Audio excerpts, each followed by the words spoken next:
Custom.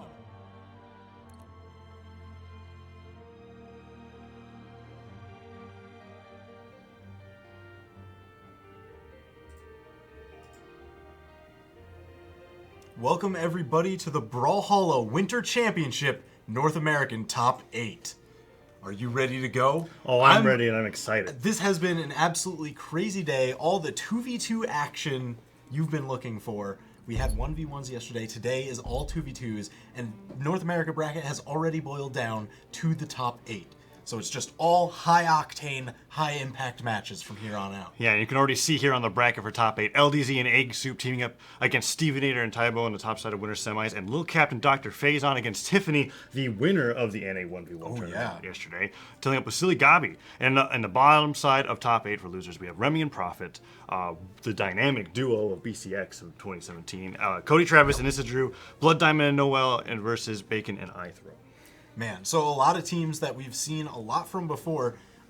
Tiffany and Silly Goby, a little bit of a new construction. It's a new construction. It's very surprising because not only did Tiffany blow everyone's mind by winning the 1v1 tournament yesterday, they're now on the winner's side in winner's quarters with Silly Gobby, who I know has always been much stronger in 2v2s as opposed to his 1v1 earnings, but to be on the winner's side in this winter championship is incredibly surprising. I really like to see what they have in that matchup. But before we get to them, we've got our first match between LDZ and Egg Soup versus Tybo and Stevenator.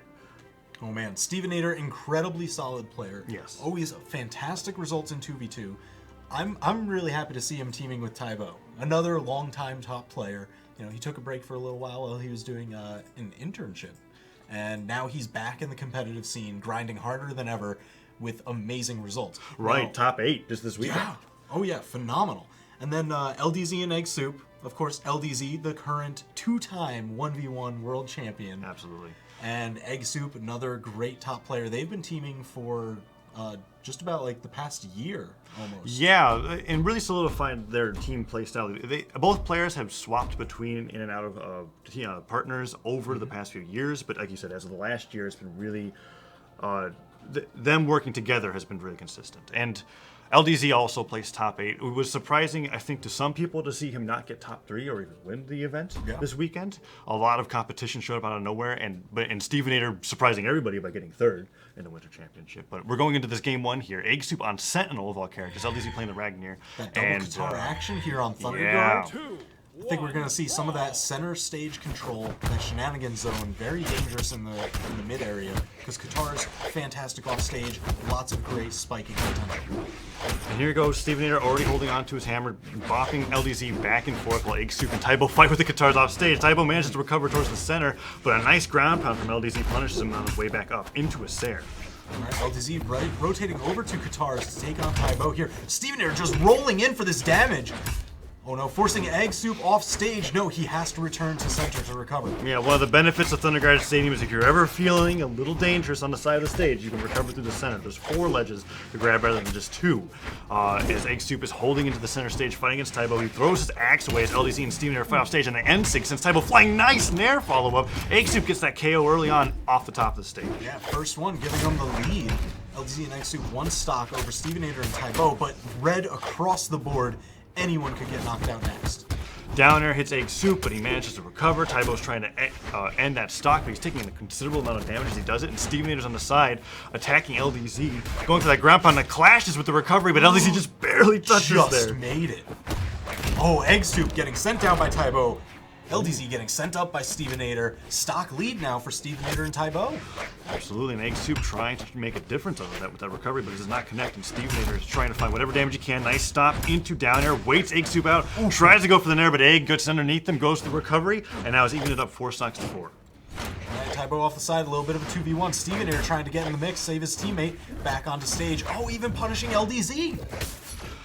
Yeah, Egg Soup going for the recovery. Nice nair follow-up as well. While Stevenator only holding on to his gauntlets at the moment. Tybo gets a nice down air on LDZ, but recovers into the bottom of the stage and dies from that. So unfortunately, he must have misjudged where the recovery was going, but that stock is now gone, and Stevenator is trying to make up with it with a KO on LDZ. Goes for a nair, doesn't connect, and Tybo, nice downlight Sair, puts LDZ towards kill percent, and Egg Soup is trying to help out his partner. I like that rotation, I really do. It might not be enough to save LDZ here, a little bit of off-stage action. LDZ going to the center, just gets around Stevenator, but Stevenator catches him again. But LDZ making that desperate wall touch like he did before, holds onto the stock that now has an incredible amount of damage. Tybo's trying to get these down sig kills on the spear, and they're not connecting besides the very first one that he used. And recovery clashes with LDZ's down air. Excellent neutral sig KO on LDZ, evening the stocks up once more. And if they can get this KO on Egg, which he does, get the stop Sarah, can Egg Soup get back with the jumps that he has? Steven Air goes for the edge guard, and Egg Soup manages to make it back. Now Tybo. Quick rotation to save his teammate. LDZ was threatening too much off the stage. Oh, Steven here with these gauntlets, so much damage, but LDZ, oh my gosh, Egg Soup getting sent off the top, Steven here getting sent off the bottom, even stocks.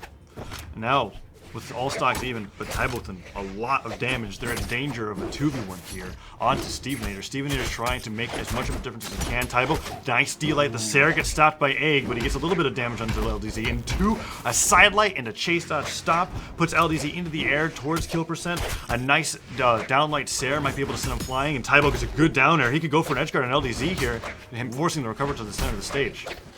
Breaks up through Stevenator. Tybo trying to hunt down LDZ, but no! It gets turned around! LDZ took out Tybo! Stevenator is alone in a 2v1. Oh, and they're working together beautifully. That side light and a down light led into Egg Soup's neutral air, and they're being very careful about hitting each other while they go for these strings. Stevenator now in the red, getting carried around by LDZ, goes to the end sig, but Egg Soup nearly KOs LDZ. Stevenator, down sig, has the opportunity for this 2v1. He's tied it up. Egg Soup, a little bit of a damage lead, but it might not matter when he gets sent off stage.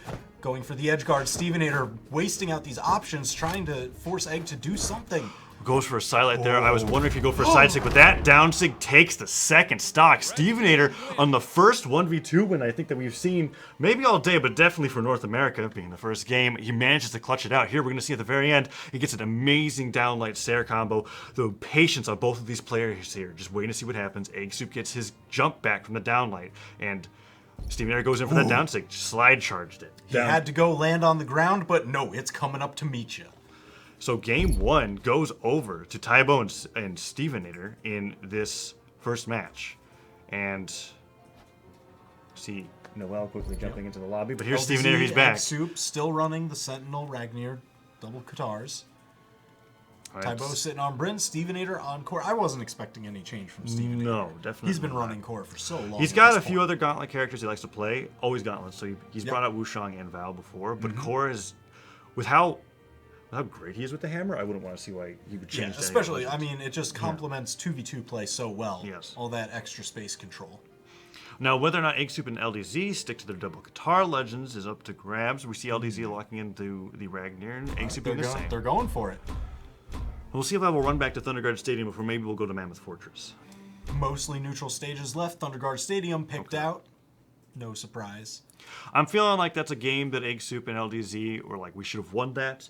So now they're going to bring it back and be like, all right, we can secure the 2v1 this time. If not, have it to where our stock advantage is so high we don't even have to worry about a 2v1. So they go into the neutral here. Egg Soup already opening up with that neutral light. Tybo trying to guard the weapons, but Egg Soup manages to find a hammer. And LDZ and Egg Soup are staying close together while they're trying to control center stage. Yeah, I like that. Whenever you can force the opponent team to be the one split to the outside, you have better control over the rotations for 2v1s. D-Light Sarah comes out. LDZ finds a nice down air. Tybo has to recover to the side of the stage. Gets a nice Sarah weapon toss in response. LDZ has no dodge, but the D-Light does not catch him. And on the other side of the stage, Egg Soup and Stevenator are bashing each other with their hammers. Nice neutral light sends them flying. And, well, these players are switching targets constantly. Damage just across the board. Stevenator, LDZ in the red, ready to be knocked out. Tybo almost there. Egg Soup, the only one still relatively healthy. Yeah, LDZ on the side of the stage needs to go help out Egg Soup here as a nice punish on the neutral sig, but it doesn't convert into anything. But a down air, will that be able to do it? No, Tybo barely survives off the bottom of the stage. Stevenator now holding on to that hammer, trying to get an end sig, and instead gets punished by Egg Soup's That's going to do it. Is Tybo going down as well, same as his teammate? LDZ trying to secure this. No, Tybo gets back, knocking LDZ out. LDZ's trying to make it back. Ground pound. Nice option. Lingers a lot longer than the down air, so if LDZ was trying to jump or duck beneath it, it wasn't going to work out. And now Tybo is the one with the most stocks. Evened up immediately by that end sig by Egg Soup. The second kill he's gotten on that this game, and Stevenator's going to try to put some damage onto LDZ as Tybo respawns back with his second stock. This match just a minute and a half in. So close. Damage just about even across the board. Tybo taking Egg Soup off the right to be like Sair, comes back to help out Stevenator as LDZ is taking some crazy guitar strings onto him, and Egg Soup continues it. Tybo's actually doing a great job of spear and neutral here against both these guitar players as he's constantly finding 2-hit combos while not taking too much punishment for himself. Yeah, that's what you gotta really be careful for. You don't want to get, oh my gosh! Stevenator, just the rock at the top. That's gonna close out the stock. Egg Soup down to his last. Probably gonna see him rotate to a bit more of a support role, but I don't know. Egg Soup's never really been one to sit back he's been and one to plan go his in. approach. And now they're gotta He be just really feels careful it. on the ledge here because Tybo, even while he's damaged, if he I like that. Egg Soup did a great job of that ground pound. Stevenator's trying to avenge his friend with his own ground pound, makes it back to center stage. To the side stick, it's the KO. Steve is dominating. Absolutely, he's the only one with 2 stocks left. He took out the entire board. Egg Soup in the orange. You see him starting to play back a little bit more, use that weapon, that nice weapon throw, big hammer in the center channel, giving LDZ some space. Again, there it is, using that space of the hammer throws. Yeah, and taking advantage of Stevenator trying to make a dash mix-up and saying, you know what, I think you're trying to catch me while I'm beneath you, so that's where I'll throw the weapon. And that's where he's able to get the hit. Nice GC downline to down air. Tybo's trying to find these downers on LDZ, but he's dodging in place, finding that neutral apron. Ooh, Stevenator going down to his last stock. A little bit of a power play going on against Tybo here, but he's fighting back against these two quite handily. Ooh, and Tybo finds a nice axe string. Doesn't get the recovery off of it, but finds a neutral and Egg Soup is getting demolished here. Axe Sair from any direction. Ooh, charge now. neutral sig. LDZ needs to get some sort of combo into here because Egg Soup is the focus. They're trying to kill him so that they can get that 1v2. Man, here's the thing. LDZ, he can't go in and tank hits too often now that he's entering the red himself. Gets sent off first. Now Egg Soup's alone, just breath away from death. A surprising turn of events there as we were expecting Egg Soup to be taken out first, but instead LDZ, with a quick neutral stick from Tybo, loses his stock, and now Stevenator and Tybo are trying to finish off Egg Soup to move on to the winner's bracket, and the neutral air does That's it. gonna do it. Tybo and Stevenator taking it 2-0 over LDZ and Egg Soup. They're going to be moving on into winners finals. Man, look at Tybo just sending LDZ off, goes down, pursues, ground pound, covers the dodge. Beautiful. That ground pound towards the end, it was really nice because you don't usually see, players, at least with the axe, try to go for a down air or weapon throw, but to see that like jumping ground pound to linger the hitbox and catch them while they're trying to catch the stage is a really good option for being able to KO your opponent as an edge guard. And Stevenator and Tybo did not have any difficulty in the 1v2, unlike LDZ and Egg Soup, with Stevenator having that amazing performance in Game 1. Yeah, Tybo was really good on taking on 2 opponents at once. He's very meticulous with his spacing. And I think coming up next, now that Stevenator and Tybo have confirmed themselves for winners finals, so they're in top 3. We have Lil Captain Dr. Phazon versus Tiffany and Silly Gabi. And that I am very curious to see because I've not seen the teamwork of Silly Gabi and Tiffany. I know Phazon and Lil Cap had quite a great performance at BCX. They team together all the time, and not to mention Phazon and Lil Cap, an amazing performance in top 8 in the 1v1 this weekend as well. Yeah, both incredibly strong players in all aspects of Brawlhalla tournaments.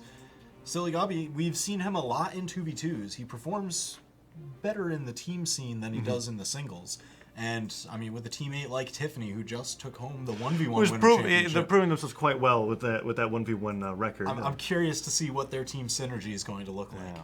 So we've got Bryn and Bodvar versus Bodvar and Val. Not as much Gauntlet representation as we've been seeing in the EU 2v2s, but we're going to be going into this game pretty soon. I'm wondering what the maps of 2v2 favors seem to be: Blackguard, Thunderguard, and Mammoth Fortress. Oh, and Twilight Grove, I guess. Twilight Grove seems to be like the new Mammoth of 2v2s for some reason. Yeah, it gives you a lot of different areas to play, different platforms to kind of spread out, so that way you can get those team combos, particularly off of that island sidewall.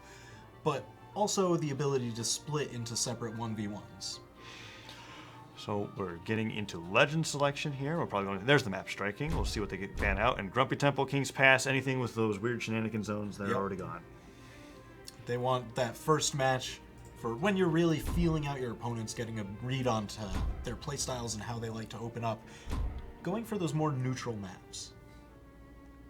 Let's see what's going to be the last ban here. Ooh, I'd be excited for Miami Dome, but as I said, then it gets banned. We got one showing of it in EU with Daiku and Effie today. That was their win in the best of 3. Yeah, I know a lot of players for 2v2. They say it feels very small. It's pretty cramped, so you end up having to really accentuate your team combos. I think it makes it a very unique counter pick, but being the new stage and being what you said as a small stage, it probably isn't going to get pushed too much unless somebody accidentally leaves it open. But here we go, a Mammoth Fortress for game 1. Opening up these stairs, nobody connects, and the weapons are not evenly spread as blue team manages to secure the first spawn. There's Silly Gobby with his sword, trying to hold Little Capped off away from Tiffany. And Tiffany finding a nice down air, gets pummeled by Phazon, however, and the damage is evenly spread between all players until this combo. Phazon and Lil Cap just pouring on the damage. Tiffany deep in the red just 20 seconds in. Tiffany was literally using all of her jumps and recovery to get off the top of the stage to be like, get me out of here. I don't want to be a part of that combo anymore. And Phazon and Little Cap have taken solid control over the center of the stage as Silly Gobby is trying to make up for that deficit that they just obtained. Tiffany surviving not for any longer. Stomping the Decider to clear him out. Silly Gobby having to thread the needle through these weapon throws, get over Phazon's gauntlets. Ooh, just connects with the tip of the down air. These team combos coming out from Phazon and Little Cap are something that we have not seen so far in either EU or anything with how consistent they've been. Look at what they're doing to Tiffany now as Silly Gobby was finding some opportunities to respawn. Nice neutral, but it looks like they're positioning themselves to be able to hit off of each other all the time. Look at this. Nair into recovery. Silly Gobby finally finds a nice sider to send Phazon flying, and this might be the stock if he's able to get this edge guard. Yes, he can. And Phazon falls to his death. But not before building an absolutely monumental lead for his team. Nice neutral from Silly Gobby. They seem to be adjusting to the playstyle of their opponents as they're noticing if they keep them separated, their individual pressure doesn't seem to be as strong. Down to her last stop. But Tiffany has been... They've been the victim of these team combos. That is for certain. And Phazon going for this down air into a ground pound here, trying to put even more pressure on Tiffany, because they can get rid of Tiffany. That's going to be the easiest 2v1 of their life. It's almost the offstage coverage. Silly Gobby trying to fight his way back on the stage. They do, and they take out Dr. Phazon. Then Little Caps tying up the stocks, but quite a bit of a damage deficit. A big damage deficit, but the stock cleanup is the most important, because we've seen people hold on to stocks for so long. Adding Mystic nearly created a new color of damage in the last game. In the EU finals, but Silly Gobby now recovering, and Phazon is allowing that to happen as Tiffany was standing guard on that Mammoth platform right above him. Allows him to get back to the center stage and find a hammer. Accidentally down airs Tiffany, and Nair follows up from Phazon, putting Silly Gobby even deeper into the red. Ooh. Taking out Silly Gobby, sending him down to his last stock. A little bit of a 2v1 here against Tiffany on the right-hand side, but Tiffany no slouch with her spear. Here's a Little Cap going for a side leg, gets punished by Tiffany's side leg, and an excellent chase dodge, pivot down stick from Tiffany to punish. They've got some life in them as they're trying to go in for this win, because that deficit was huge at the beginning, but they have only climbed their way back, and Neutral Sig barely doesn't KO Tiffany. She has an opportunity to get a weapon, and Silly Gobby is doing his best to put some damage onto here to be able to even up the stocks. If Phazon gets killed off the top, that could be huge, but Little Capped is just hitting them with nairs and Sares left and right. Man, Tiffany has not been able to hit ground at all, gets taken out, leaving Silly Gobby alone in this 2v1. 1 stock to 3. 1 stock to 3, and he's already deep into the orange. If he can get this KO on Phazon, it's possible, but whoa! My God. There was, we saw at the beginning, we saw at the end. The second that stop hits, I feel like it's like a sound cue for his teammate to be like, all right, get in position, I'm staring them straight to you. And he was like, I got you. And he hits them with that recovery, kills them off the top. The best way to finish off those combos. Just beautiful team combos from the Little Captain Phazon all around in the opening in 2v2s and at the end with the 2v1. We've got some interesting maps left open here. We got the Great Hall or Miami Dome. I'm feeling it's going to be Great Hall. You're probably right. But the either stage my heart pick says Miami Dome, but the head says Great Hall, and that's where we're going. Either stage pick is a little different because Miami Dome, as you said, is very small. A Great Hall, I always like to think of as like 2 stages on top of each other almost because of that platform. Sure, you can duck underneath it, but oftentimes you find people getting stuck trying to get back to center stage and getting hit by a bunch of hammer nairs. So what? Either Bodvar could have a hammer, have their opponent above them, and start racking up the damage if they play the matchup correctly. We already see here, red team was like hovering above, and blue team's controlling the center and the bottom stage. All right, more of a stable start here. Pretty even damage build between the 2 teams. Tiffany barely been touched. That switch to Kaya. Yeah, the switch to Kaya may have been a big deal because the beginning of that last match, there was no chance. Nice charge, neutral sig sliding all the way into Phazon to get that neutral. But Silly Gobby gets hit by a D-Light Sarah in the middle of the air, and wow, Tiffany has been doing great with these recoveries for her team. Oh yeah, again, I mean, it's just, whoa, Silly Gobby, first one to go down. Just about 45 seconds into the match. Phazon maybe short to follow. There he goes. Lil Cap's got to be careful. A little bit of a 2v1 power play down on the side. He's deep in the orange. Yeah, Tiffany and Lil Cap are about the same now after that D-Light Sarah, however, and the match is much more even than it was before. And if Gobby and Tiffany can make that climb that they did previously, they'll find themselves ahead rather than just breaking even. Little Cap, however, finding that neutral into Tiffany, putting her into kill percent, looking for a side stick from Phazon, but it gets interrupted, and she goes for that dash jump ground pound on the bow, trying to get a really early KO. Can't find it. Neutral stick doesn't connect either. And Little Cap, we're in a situation where no player is really starting a combo here. They're really looking for an opening in this neutral game. Yeah, just getting neutral pokes here and there. Ooh, Lil Cap going for a bit of the team combo. They've got Tiffany off the side. There's the weapon throw sniping out. That's going to be enough. Tiffany going down to 2 stocks. Tiffany was so worried about touching the ledge, she wasn't even paying attention to what was behind, and that was the sword. I was a great idea from Lil Cap there as he was recovering to take out his opponent as well. Now, with a stock advantage, they're going to try to put Silly Gabi onto his last stock here, and then worry about putting some pressure on the Tiffany. She charges that down stick, and it does not connect, and stick is hard punished. You see the health and the lives kind of running like this checkerboard pattern. Silly Gabi usually the first one to go down, and then Lil Cap extending this stock. He's still on his first. Yeah, it's actually surprising that he's still on his first, and he's not even in the ridiculous damage percentile either. Like that side light, not setting up for very much, goes for the side stick, punished by Nair. We're in that situation right here where Tiffany can't get back down to center, and Lil Cap's boxing him out with these Nairs, and the recovery nearly kills him off the top, and Silly Gabi on his last stock in the middle of all of it. Man, these team combos just give such a huge damage lead for Lil Captain Dr. Phazon. It turns one confirm into a ton of damage. And that's really what you need to look for in these 2v2 matchups, is what separates the good teams from the great teams. And we get that KO onto Tiffany, and now it's 5 stocks to 2. Lil Cap, I don't even think has taken damage since he was originally put into the red. He got that like a one sidelight from the spear, and since then, that was the first thing that happened. He's just chilling. Uh-oh, chilling too much into the ice, getting knocked out. Literally chilled to death. But he still has 2 more stocks to go on, so it's not that big of a deal. And Phazon avoiding that weapon toss, it was slowly moving towards him, and Tiffany tries to go for that ground pound, and instead gets punched by D-Late. Phazon, however, misses the ground pound, and Tiffany gets the punish. Okay, signs of life. Silly Gabi kind of tooling up Lil Cap here, tons of damage going on to him, and he extended that first stock, but he's already in the red on his fresh one. Nice neutral air comes out from Lil Cap, trying to put a little bit of damage, but you're right. Lil Cap took a lot of damage very quickly, and Silly Gabi has been holding on to his stock pretty well here. He gets hit by that uppercut, however, and now Lil Cap waiting for a weapon spawn almost. Tiffany fighting his face on the side. Nice signature to catch him out, and Silly Gabi barely survives from that exchange. And not yet enough. He's looking for another. That's the one to do it. Tiffany alone, 3 stocks to 1.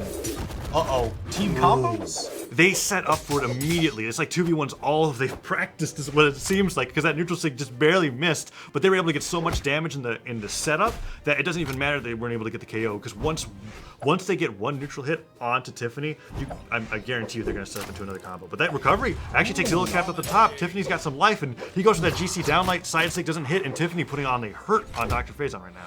All right, she's got to be very cautious, very evasive here. Using those platforms to try and get around, not leaving herself open. Whoa, gets around that ground pound. Goes for the down air on her own. Phazon, is that going to clean it up? No, she managed to touch the side. She's back.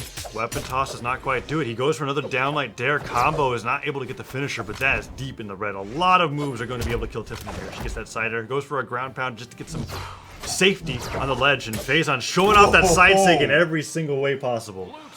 So that's going to be Dr. Phazon and Lil Cap going up 2-0 over Tiffany and Silly Gabi. Yes, to meet against Stevenator and Tybo in winners finals. That's confirming a top 3 spot for them as they were able to take that match really convincingly. It seemed as though they were able to, like, it wasn't necessary that Silly Gabi or Tiffany, either one was a weak link. What ended up happening is they went for setups, and whoever they got the setup on, they took that into a team combo that brought them from white to red in seconds. Oh, yeah. And I mean, when you have that kind of team synergy working, you're going to build that damage gap.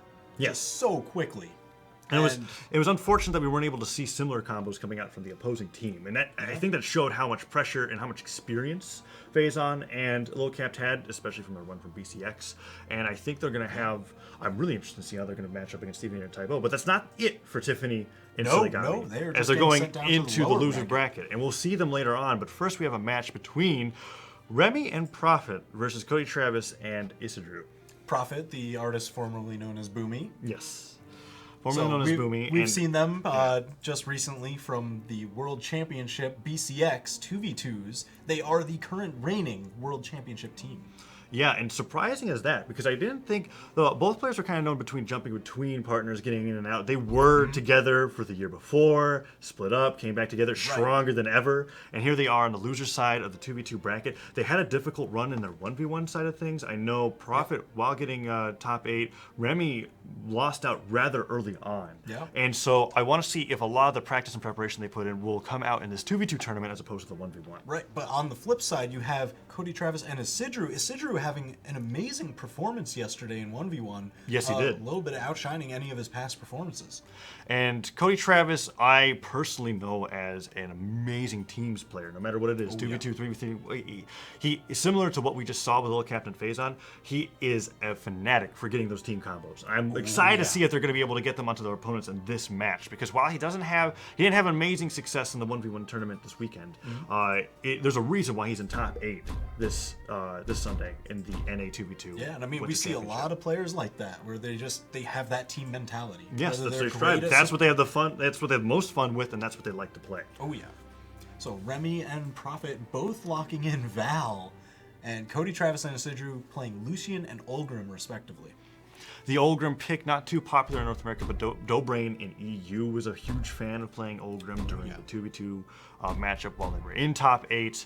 And we see Isidru using the exact same color and skin from earlier today, fighting against. This is the first time we've seen double Val. We've seen double Bodvar, but double Val is something I'm not surprised by, considering how much people like gauntlets in team combos swords in team combos as well. And Val has so much creativity that she can use with the sword side sig. We saw it being used in the match previously, where if you go off the ledge with it, it attacks downwards. If you attack the wall, you go upwards. It has different properties depending on where you are. Oh my gosh, red team stole both first weapon drops. And that's a pretty big deal when it comes to neutral. Remy was able to find one that spawned shortly afterwards, but Prophet in the meantime had to just dance around in the air. And Isidru with a crazy gravity cancel side sig, being able to put his opponent deep into the orange. And now Prophet is trying to return some damage with the side air there, but Isidru and Cody Travis have complete control over center stage. Yeah, that control that they got just from getting the first weapon drops, even stealing the opposing teams, I mean, it put them in a great position. But Prophet and Remy fighting back pretty quickly. Everybody's in the deep and red except for Prophet. Yeah, Isidru loving these Olgrim side sigs here. I wouldn't be surprised to see him go for another one. With that ground pound covering that space there, I love the idea. Goes through that slide charge down, sig does not connect, and Cody Travis is sent flying, but Isidru with his axe sending both of his opponents flying to the left side of the stage, and they have to recover. Nice recovery comes out, doesn't get the KO, but the charge side sig, fully charged haymaker into recovery, sends Remy flying, and Prophet will probably follow soon afterwards as he goes for that side. It doesn't connect, and never mind. Stock trades are just going everywhere. Here we go. Cody Travis, the only one left. Last man standing. Everybody else is on 2. Cody's still surviving. Isidru going into these down airs, jumping Sair, Prophet going to the sidelight. Yes, Cody stoling on the stock. A side from the gauntlets isn't going to do it, as that sends you downwards first before it sends you off. But Prophet, nice edge guard. Isidru wasn't able to support him, and now Prophet's getting a decent amount of damage onto his opponent before Cody Travis responds. Remy setting up with the sword. There's a little bit of extra team damage. That combo. Prophet always so quick to confirm off of one of his hits. Ooh, and Prophet is going insane off the edge here. Cody Travis, who was originally stock tanking, is the highest damaged character on the screen right now.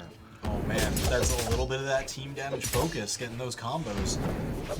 Remy, is that almost enough to set down Isidru? No, I do like Remy quickly rotating around for that 2v1 to secure the KO. Man. Clean up the other one, 2 stock. It was a rotation, side sig, walk back, side sig, same position, 2 kills, double KO, able to confirm that lead. Put your opponent out.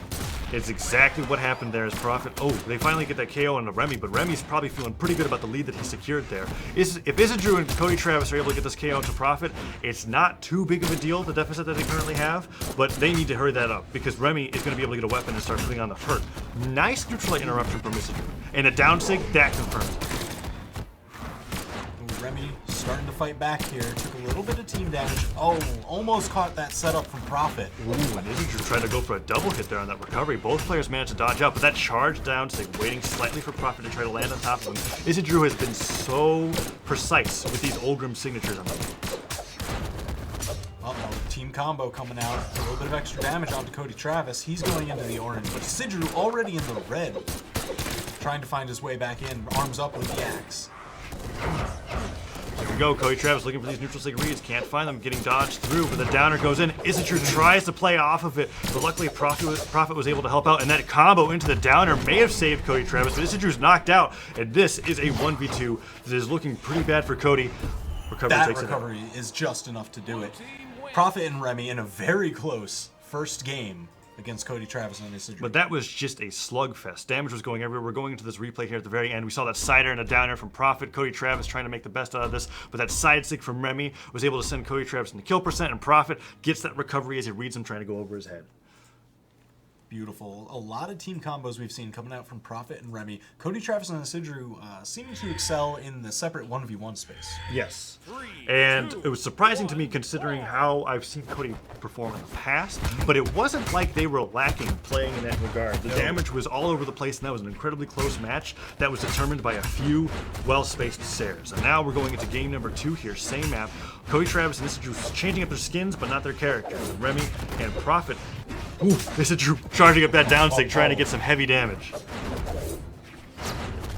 Remy putting on a clinic with these gauntlets, just slamming Cody down. Isidru rotating in, but no, Remy was ready. Cody Travis going in for the recovery. Isidru trying to get a nice recovery hit. Remy goes side sticks the wrong way and gets punished, but we're looking at all players near kill percent. Whoever gets these first stocks, unless they're trades, it's going to determine a lot in regards to the momentum of this match. Yeah. Ooh, almost the team combo into the Lance recovery.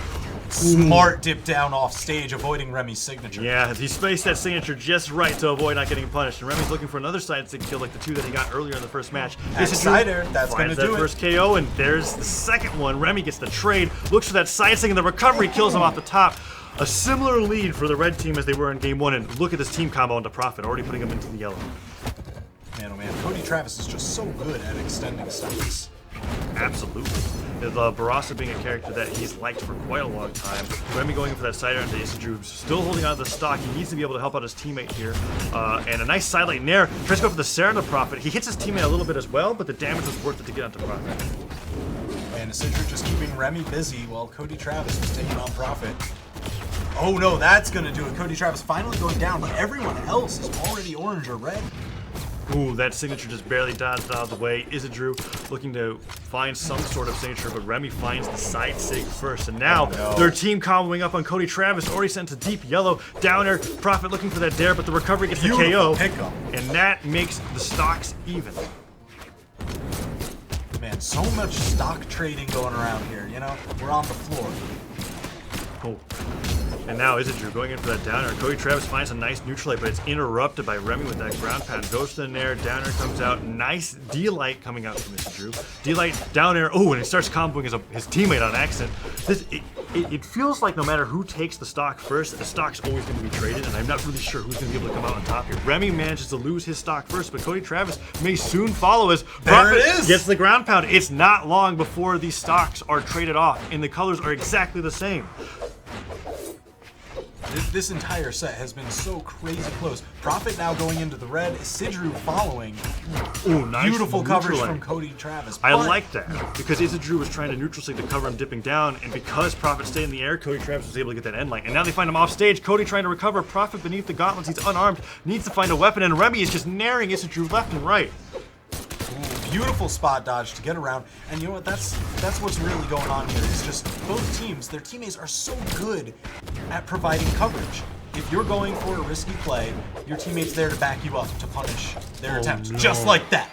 That was great. We saw Prophet trying to go into the punish on Isidru from his signature, and Cody Travis waited for Prophet to throw out a move, got him with the down stick, killed him off the top of the map. We're going to see that replay right now as we're going to see these signatures really well placed with the backups, right? So they got Prophet over here, goes in with the uppercut, gets hit by that Sarah, it ends up KOing old Remy, and then there's Prophet trying to get in as Isidru. There's the signature, Cody follows it up with a down stick, and is able to get that KO so that we can go into a game number 3. The question is, will it be back on Mammoth? Oh, I'm not really sure. Let's see, Prophet switching over to Koji. And Remy over to Bodvar, so they've gotten rid of the dynamic duo of Val and Val, and they've gone over to some more traditional characters in regards to when they were released. Bodvar, of course, being almost like the face of Brawlhalla, and Koji, one of the first bow legends that was released, and Val, nowhere to be seen. No gauntlets in this upcoming game. I wonder if they thought some of those attacks didn't quite have the range that they're needing to take on Cody Travis and Isidru's axe. and also taking a little bit longer. You know, those punches, they have a lot of active frames. They take a lot of time. And they're also seeming to have more success with the sword, which I'm now noticing is the only weapon that transfers between both of these legends. So they're just trying to mix up their secondary weapon, switching out the gauntlets for bow and the gauntlets for hammer, respectively for Prophet and Remy. And we're going to Thunder Guard for game 3. 3, 2, Okay, I'm going to be watching Prophet's Koji here. Bow very good off stage. That side air sending downwards, and then bow ground pound is one of the scariest things to get hit by. Yeah, because of those stacked hitboxes, especially depending on what percentage you're at, you're going to find yourself being sent down low really fast. You have to be constantly careful about that. If you're in the yellow, you might as well be in kill percent if you're not respecting the bow. We see Prophet already here in the center, and that might be another reason, because the bow has 3 areas now where it can kill with that ground pound as opposed to just the sides. Seeing these Trying to go for the exchanges, signature, no, gets punished. Oh, catches him out of the ground pound, just a little shading to the side. Yeah, that bow recovery doing a great job of not only recovering but providing damage onto both of his opponents there. But Cody Travis, I loved that from Remy. Found the D-Light Nair, but Remy was able to get in with that side air and save his teammate from taking any more unnecessary damage. Nice signature from Mr. Drew. Does not get the KO, and Cody Travis is the one to lose his stock. And that's the first time that he's lost the first stock in any of these games. Yeah, man, is that going to be what turns this around to secure the set for Prophet and Remy? Let's find out. Yeah, Isidru recovering and accidentally saring Cody Travis, but Cody, unfazed, is able to take both of his opponents off the stage. Prophet not getting killed at the top, but there's the down sig that ended the previous game. We'll be able to find another signature onto Prophet here as Isidru finds himself losing his first stock. Prophet, last one left alive. Dangerous off stage here, but confident with that sword. Nair, finds the down air. Remy managing to get back on stage, and Prophet is stock tanking like Cody Travis did in game number 2. Isidru managed to find a signature on the Remy and puts a little bit of damage on it. Nice Nair combo, but they have to take out Prophet. Prophet's doing so much damage. Whoa. There's the recovery. Isidru finally getting that nice lance recovery kill off the top. Evens up the stocks, but Prophet is sitting pretty with no damage on him whatsoever. Alright, Prophet, I love the rotations for the quick 2v1s. Even just Ooh, wow, Remy dying really early off the bottom there. It almost looked like he could come back, but the Dare must have just had just enough force to be able to get that KO, and that's a huge lead for the red team. Yeah, I mean, this is the first time that they've had the lead this game. So that's a big turnaround. All the work that Prophet did kind of erased by Cody Travis. At the same time, if they can get these stocks taken away at the same exact time, like we just saw from Remy. Remy bringing out the game 1 double kill once again. He's like, all right, I got 2 side sigs with data. I'll just bring out Bodvar. Same thing, right? Hammer, you can do a side signature. It's even if it's different, he still gets the double KO. And now we're seeing Prophet with the stock taking over. I think that's going to be their key to victory this game, is him just being able to extend those stocks. Because Cody Travis and Isidru, they can deal out so much damage. Axes, lance, blasters, all very high damage, long range, hard hitting weapons. Prophet falling with the Sair is trying to find something else in Isidru, but he holds out that down sig first of the set and manages to connect. Wow, that KO'd from center stage. Prophet now on his last stock, and Remy taken out during the respawn time.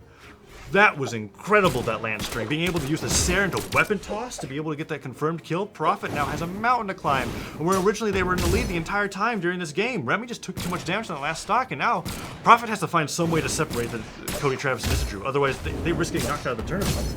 Yeah, you know he's going to be hunting Cody Travis. I mean, look at this focus. Oh, quickly rotating over to Isidru. All right.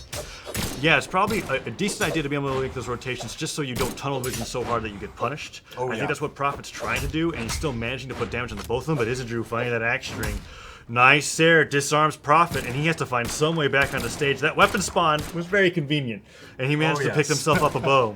Ooh, nice GC downlight. Doesn't be able to get anything else. And Isidru tries to go for a dash jump. Sair doesn't connect. Cody finding these Sairs off the stage, and Prophet is willing to slow down this game just so he can have an opportunity to get these hits, because now both of his opponents are high enough percent to get the KO, but it doesn't matter. Cody Travis with an excellent down sig to be able to get that kill at the top, and they win 2-1 and knock out previous BCX champions. Oh my gosh, that was lower bracket action. Yes. That's crazy. That's absolutely insane. Cody Travis and Isidru, absolute monsters. And I'm really happy to be able to see that. I didn't see as much as of the team combos that we saw from, say, like Little Captain Phazon in regards to how flashy they were, but in how they were able to support each other and get them out of their opponent's combos worked really well. And for some reason, Isidru decided to be on fire with the Lance on that last stock. Some of the strings that we saw there were the most creative strings on Lance that I've seen all day. Yeah, super great, and just a high amount of the team coverage, those support roles. Just because anytime that, you would go for let's say Cody Travis went for a play, Isidru was there right behind him to back him up.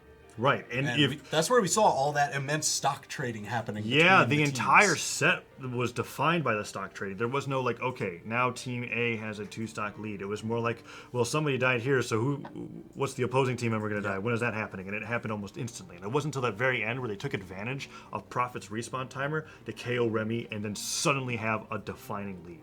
We'll be going into our last losers round 1 match coming up here between Blood Diamond and Noel versus Bacon and iThrow.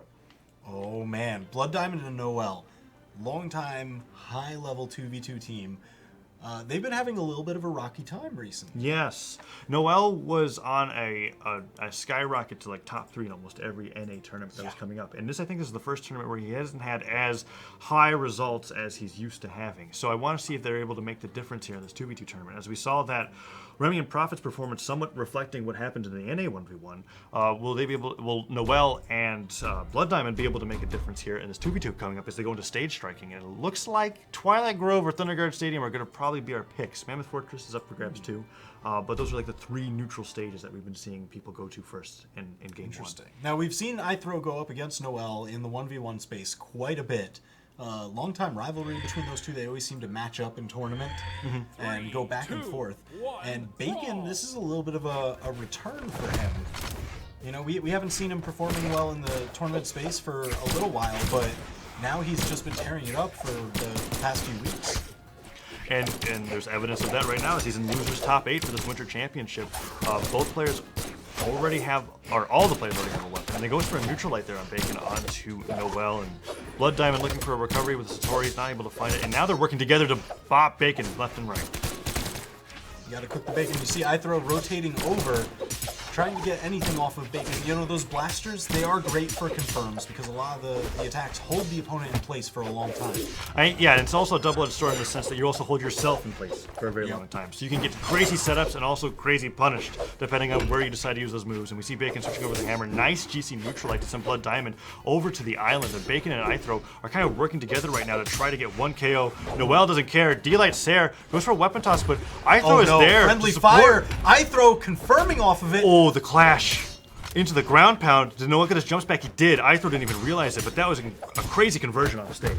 Yeah, they just absolutely turned it around. Noel and Blood Diamond were building quite a lead for themselves, and they were looking to take almost a 2-stock lead, but it was completely turned around. Yeah, just based off a little bit of friendly fire that can cause a problem. And Noel, I don't think he touches. He does touch. Noel has been gotten very unlucky on the side of the stage here. Now holding on all those jumps. Of his recovery. Yeah, it's a big deal because you can lose a recovery if you get hit in the middle of it. So sometimes if you know you're going to get hit, it's better just to get hit and then recover afterwards. Man, and that's what I love seeing from Noel particularly. He's always very smart about being patient with his recovery options, and that's kind of what kept him alive so long. He's still on his first stock. So is iThrow. Oh yeah, these stocks are completely even. Bacon finally losing out on that second stock. Will it be the same for iThrow? A solid lead comes up for the red team, but this lead can be snuffed away in an instant if they're able to find some nice Sairs on any of the weapons that they own. Yeah, Noel and Blood Diamond, they're both sitting in the red. But as we say, that Bacon is getting tossed left and right with these siders. The sider from Blood Diamond, or from Bacon, does not actually kill Blood Diamond as he hits the island. And iThrow finds a D-Light Sair, Nair onto Blood Diamond, manages to survive. They need to get this KO, otherwise they're going to find themselves getting more and more damage. And Bacon already at risk of losing his very last stock. Yep, but Noel back in the mix, trying to provide some cover for Blood Diamond, but not enough. iThrow getting the KO. I love that GC Silite from Noel being able to punish Bacon's positioning. It might not be a lot of damage, but it is damage. It could possibly lead into something more. Nice neutral light coming out from Noel, but he gets bopped by that Sair. iThrow looking for some neutral lights himself. Bacon is so dangerous in kill percent. Noel goes for the riskiest side speed that I've ever seen from Sair. I guess, you know, he can take that risk when he's got Blood Diamond providing air support. That with is the true. spear. And it would have been so neat if it actually landed. He now goes in for that dash jump. Recovery doesn't connect. Blood Diamond trying to get Bacon, and Bacon's playing a little bit on that island, realizing I can't take any more damage, and Noel goes for a very, very risky down air there, or ground pound, and punished by a Sarah from Bacon. Noel is at risk of getting to his last stock as well, and Blood Diamond is doing okay. He hasn't Noel taken gets too much. taken out by the weapon throw. iThrow and Bacon, they have a stock lead, but Bacon is so close to getting knocked out, you do not want to leave iThrow alone in a 2v1. Right, it's not saying that it's impossible, it's just saying that it's a lot harder, especially when you don't have somebody backing you up on every action that you take. Blood Diamond is now entering near the red himself, manages to get that kill into iThrow, and a double KO from the uppercuts into Bacon. This is the worst time for iThrow to come back, because now they can deny every weapon that spawns in. iThrow's just hoping that something comes onto the island, but he needs to find something here, otherwise Noel and Blood Diamond are just going to be methodical. Just clearing everything. Blood Diamond just pressuring iThrow, Noel clearing all the weapons, now trading around. They're not letting... iThrow has to stay unarmed. He hasn't been able to pick up anything. Nope, they're literally just following him in the air. Ooh. Finally gets a lucky weapon spawn there in the center of the stage, manages to pick up the hammer, and now waiting on that island. There's some patience there, but Noel waited for the second that he stopped moving to jump in and get that nair. And a nice team combo into a side light. iThrow is gently being pushed towards the red. D-light Sair, weapon toss, no dodge. Blood Diamond knows what to do. Weapon toss in the Sair. What a dominant edge guard there. Man, Noel and Blood Diamond, their synergy is so good. They've been such a long time 2v2 team that they just know. I think they didn't even have to call that out in comms. No. They just know how to cover each It was other. more like I threw a weapon. Probably the most they had the same comms was he has no dodge, and they knew what to do after that. Yeah. There's no like saying use this move, whatever. It's just like dodge is gone, kill him. The weapon toss comes out, and then Noel jumps right up from behind him as his jumps are gone to get that Sair, to get that KO. It was really nice conversion on that edge guard, and it shows that you really don't want to be in a 1v2 against Noel and Blood Diamond. No. They are just a beautiful dance of death. And now we're bringing that to the stage of Mammoth Fortress. So Mammoth Fortress comes up, no island to save or be a detriment for either team. And we're going into neutral here as iThrow finds a weapon, Noel finds his sword, and the weapon's distribution's a little bit even. Bacon's waiting for something to spawn in his favor, throwing out neutral lights, throwing out Sairs, and manages to find that spear. And now iThrow going in with a nice side light, but gets punished by Blood Diamond's neutral light. Man, you'll see that a lot from this team especially. They'll get that one hit, they'll send the other opponent away, and immediately rotate into a momentary 2v1. Just because they know if they can get any of those team combos, similar to Little Captain Dr. Crazy. Ooh, and a nice charge side stick catches Noel as he tries to land, not expecting the range of that Bryn signature. iThrow fully charging that down stick, and Blood Diamond going with the neutral light gets hit by a nair instead and finds himself deep into the red. Noel needs to get back on stage to help out his teammate because he's on a fresh stock, and Blood Diamond is nearing death on his first one. Man, this stage change really coming out for iThrow and Bacon. I mean, they've got a massive lead. They Full do. stock and Blood Diamond already deep in the red. And Bacon, while he was kind of the combo food for Noel and Blood Diamond in Game 1, looks like to be the stock tank, the one avoiding all of these attacks in Game 2. Blood Diamond goes for a down air to be able to hit Bacon, maybe get an earlier kill, but it does not work out, and Bacon snipes him with a Sair. A solid 2-stock lead. Uh-oh, friendly One fire. stock lead. One stock Still lead. in a healthy position because if they can take out Noel, who's just about entering the red, Bacon, is he able to get back? Look at this coverage between Noel and Blood Diamond. iThrow with the support. Yeah, they just barely missed out on both of those ground pounds there. There weren't many jumps left for Bacon to get back onto the stage, but he managed to do it anyways, and the recovery comes out, and they're trying to take out Noel's second stock to put him on his last one. They're really fighting for this Game 3 here. It's a nice side that comes out. Excellent read with that ground pound. Normally you're expecting a nair, a recovery, but instead he just jumps in, pivots, he does a ground pound, and gets that KO onto Noel. Look at Bacon. 3 stocks still. Team combos, Blood Diamond trying to hunt off the edge. Bacon just happy to hang out down there. Wow, Noel going so risky with that gravity cancel. Especially on a new stock as well. Blood Diamond can't make it back. Noel tries to save him, but it just doesn't work out. And now Noel is losing out on this offstage fight. Bacon might get gimped, but he's in the red on his first stock. It doesn't even matter. He can go for those risky offstage plays because both Blood Diamond and Noel only have 1 stock. Man, Bacon finally going down, but still a full 2-stock lead for his team. Neutral lights come out. I've seen that nice neutral light come out. iThrow, Blood Diamond tries to jump all the way around, but iThrow's just waiting. He's like, okay, where are you going to land? Where are you going to land? Neutral light. And he sends Blood Diamond off the stage. Now both players are in the orange. And the awesome thing about 2v2s when you're holding center stage and your opponent's on the ledge is that you have plenty of ammunition to literally throw at them as they try to get back up. Oh yeah, we see Noel just finally picking up a pair of guitars here. They're trying to use weapon throws as their own ammunition to fight their way back, but it is sparse, few and far between. Weapon toss comes out, Blood Diamond goes down. Noel riskily goes down beneath the stage, and Bacon carrying his team in game 2 there as he goes in for that downer and gravity canceled neutral sig. He was looking like the weak link in game 1, getting comboed left and right, and all of a sudden switches the Bryn. He had enough of it. Well, yeah, I mean, you gotta switch the links for the thick bacon strips. That's absolutely correct, and it proved true here, and that's how they were able to get that win as they're going into game 3. And I'm wondering if we're going to see some legend swaps, at least from Blood Diamond. Looks like he's thinking about it, taking a moment, going over to Ragnar. He's saying, you know what, I really liked your axe, Bacon. I think I'm going to match you with it. Nice X. I think I'll take it. Yes, and Ragnar arguably even has some faster signatures when it comes to being able to punish than Bryn does. Yeah, they'll be able to cover a large distance. Great confirms off of, we've seen it from other teams. Even if Noel gets like a sword neutral light or something, Blood Diamond should be able to pick up. So we're going to the stage pans here. They're really taking their time with this one because this is important. Losers bracket, game 3, tournament match. And it's determined the difference between getting 7th or 5th. It's a really big deal, and they're banning out these maps, and it's looking like wow, are we going to see the first Grumpy Temple pick of the day? I throw Bacon. They've got to be thinking long and hard about this one. Back to Twilight Grove. This is where they lost that first match. Yeah, there was two. I feel like they were cornered almost. Yeah. Because they're like, I don't want to go to Grumpy Temple or King's Pass, but we lost on Twilight Grove, but it was still the best of the 3 options that they had. Yeah, so very smart bans from Noel and Blood Diamond.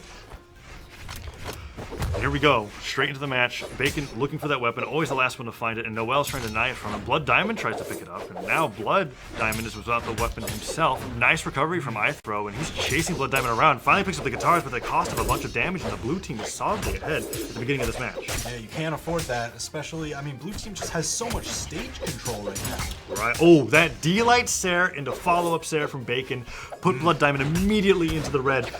Maybe he picked Ragnar for the axe, but he hasn't been able to find the weapon drops to even consider playing with his own axes. Now Bacon getting hit by iThrow as iThrow puts some hurt onto Noel. Blue team is looking solidly in the lead here. Will they be able to get an early stock? Oh man, Blood Diamond trying to find these signature KOs, but here's the problem, you know, whenever they force Blood Diamond out to that far island or these higher platforms, it leaves Noel alone in a 2v1. Right, and that 2v1 is something that's very difficult to win. A hard charge neutral sig there from Bacon. Does not get punished, doesn't get anything either. Goes for recovery, and Blood Diamond once again struggling to find something to fight with. He's just hoping that a weapon spawns over there. Noel manages actually to pull out the lead there onto Bacon after a struggling start. They managed to find their opening, and now they're trying to go in together onto iThrow. Nice weapon toss. Punishes him for going too low. The clash. iThrow capitalizing off stage, taking out both Noel and Blood Diamond. That was absolutely huge. It was massive because they were turning around that lead. Noel was trying to make sure that they had the stock advantage in there. They even it up, but this is a match that arguably should not be even if it weren't for that amazingly timed clash from iThrow. And now, holding onto that sword, finds a Sair, puts Noel into the orange, and now is beating up on Blood Diamond as well. iThrow is putting out the DPS this match. And that's the thing, they're just keeping Blood Diamond at bay more often than not. So that way they're able to kind of focus down Noel, put him alone where he's not really able to perform as well as he does with Blood Diamond support. Bacon manages to get back in the island. A nice snare into recovery. That's a ton of damage that Blood Diamond was able to experience there. But oh, Blood Diamond with their side sig manages to get Bacon beneath the stage. He barely recovers. Noel not being able to get the ground pounded, and he comes back. But that was a lot of damage that he got, and that signature takes him out. Charged up just enough to secure that KO. Beautiful. And now iThrow is like, okay, I have to take out Blood Diamond or somebody else. Bacon, get with me because you are now on your last stock, and that's tournament stock for this player.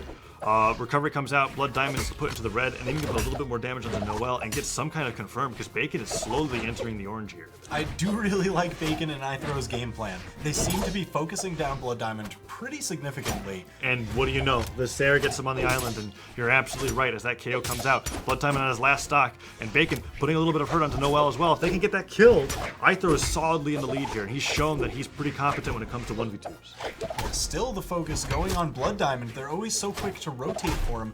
They've kind of noticed that Blood Diamond is the glue of the team. Noel will go deep. He will make these risky plays and counts on Blood Diamond to be there to support him. But Bacon's already out. And what what a great point you were making about Blood Timing being the glue of the team, because he was able to get that snipe with that side sig. I think that had to have just been the perfect percent for Bacon to be killed by that signature, because iThrow, you're seeing those exclamation points, struggling to get back on stage, but he wasn't ready for that downer, gets killed off the top. That's good, that's a stock that you took away, but he still has to fight 2 players here, as that was Noel's second stock, not his last, and that Cider sends him at the perfect angle beneath the island. Man, and we've seen all these team combos just be able to pour on so much damage. So when iThrow gets knocked out, we know that second stock may be short to follow. Ooh, the D-Light. I was expecting D-Light there, but he dropped the last end of it, didn't get the jump. He wasn't able to get it confirmed to a Sarah or a Dare. iThrow happy that he's being able to hold on to the second stock, because it's not his last one. He could put on a ton of damage, come back, pick up a weapon, and get the KO, but he doesn't do that. He gets recovered instead, and now he's on his last stock against both Noel and Blood Diamond's last stock, and they're not even in the red yet. So we're looking for iThrow to stay very mobile, keeping himself from getting opened up into any sort of team combo or black hole. Blood Diamond now hitting onto iThrow, and Noel looking for a side air as well. Get nice neutral air, and iThrow finding that down air that sends him up towards the top of the stage. Hunting around Blood Diamond a little deep in the damage. That's going to be iThrow's target. He gets Blood Diamond off to the side, but Noel protecting him, keeping him alive. Here we go, iThrow trying to... Oh, I like this. Noel, the least damaged one, and usually the front guard, able to just kind of pressure iThrow, but iThrow just sniping some damage onto Blood Diamond. This is dangerous. And I like that he's not super focusing down Blood Diamond, trying to go for that 1v1 instantly with Noel. Instead, he's just taking his time, fighting the person in front of him, and then when the opportunity arises, he will go for the swing on the other person. So there you see it, he gets that neutral light onto Noel, and then immediately he's looking for the kill. Big Nair takes down Blood Diamond, and it's down to the 1v1, both of them not too far behind each other, but Noel hits the down signature, sends iThrow flying, and that ground pound will finish it off. That's gonna be 2-1, going the way of Blood Diamond and Noel. Now it's kind of a bummer to see Bacon and iThrow going out this early. Like, granted, they're still in top 8, but iThrow was someone that we saw more and more from last year. He came out big about halfway through last year. He won Combo Breaker. That was huge. That kind of set the stage, but then... Kind of wavered. He got third place at a tournament. He started to struggle a little bit. It was cool because we saw him and Noel going back and forth in 1v1. Yes. Like, online and LAN. One would win one, then the other would win the next one, then one would win the one after that. And it would go back and forth between them. And that was kind of a little cool rivalry that they had going on between those two. It's sick to see Bacon getting this far. Yeah, he's not a name that you generally expect to get into the top 8. He's had his times where he's definitely shown up to play, but it is awesome to see him make it this far, especially in the 2s scene, because I can't even remember the last time I've seen him in a 2s match. I don't think he's ever had a partner quite the caliber of iThrow. That's completely fair. Unfortunately, that will be the end of their ride, as they are going to be going home with that 7th place, and Blood Diamond and Noel will continue on to fight LDZ and Egg Soup. And before we get into that match, we're going to be going into Tiffany and Silly Gobi versus Cody Travis and Isidru. We saw Tiffany yesterday have an absolutely amazing day with that Kaya. Not sure if that Kaya will work out the same way today. We saw her busted out earlier in that winner's bracket when she was fighting against Little Captain Dr. Faison, and it looks like she's going to be starting off with the Orion. Interesting option here. Now, Gobi also, on the other hand, has a lot of 2v2 experience. Obviously, he was Starlight's partner at BCX.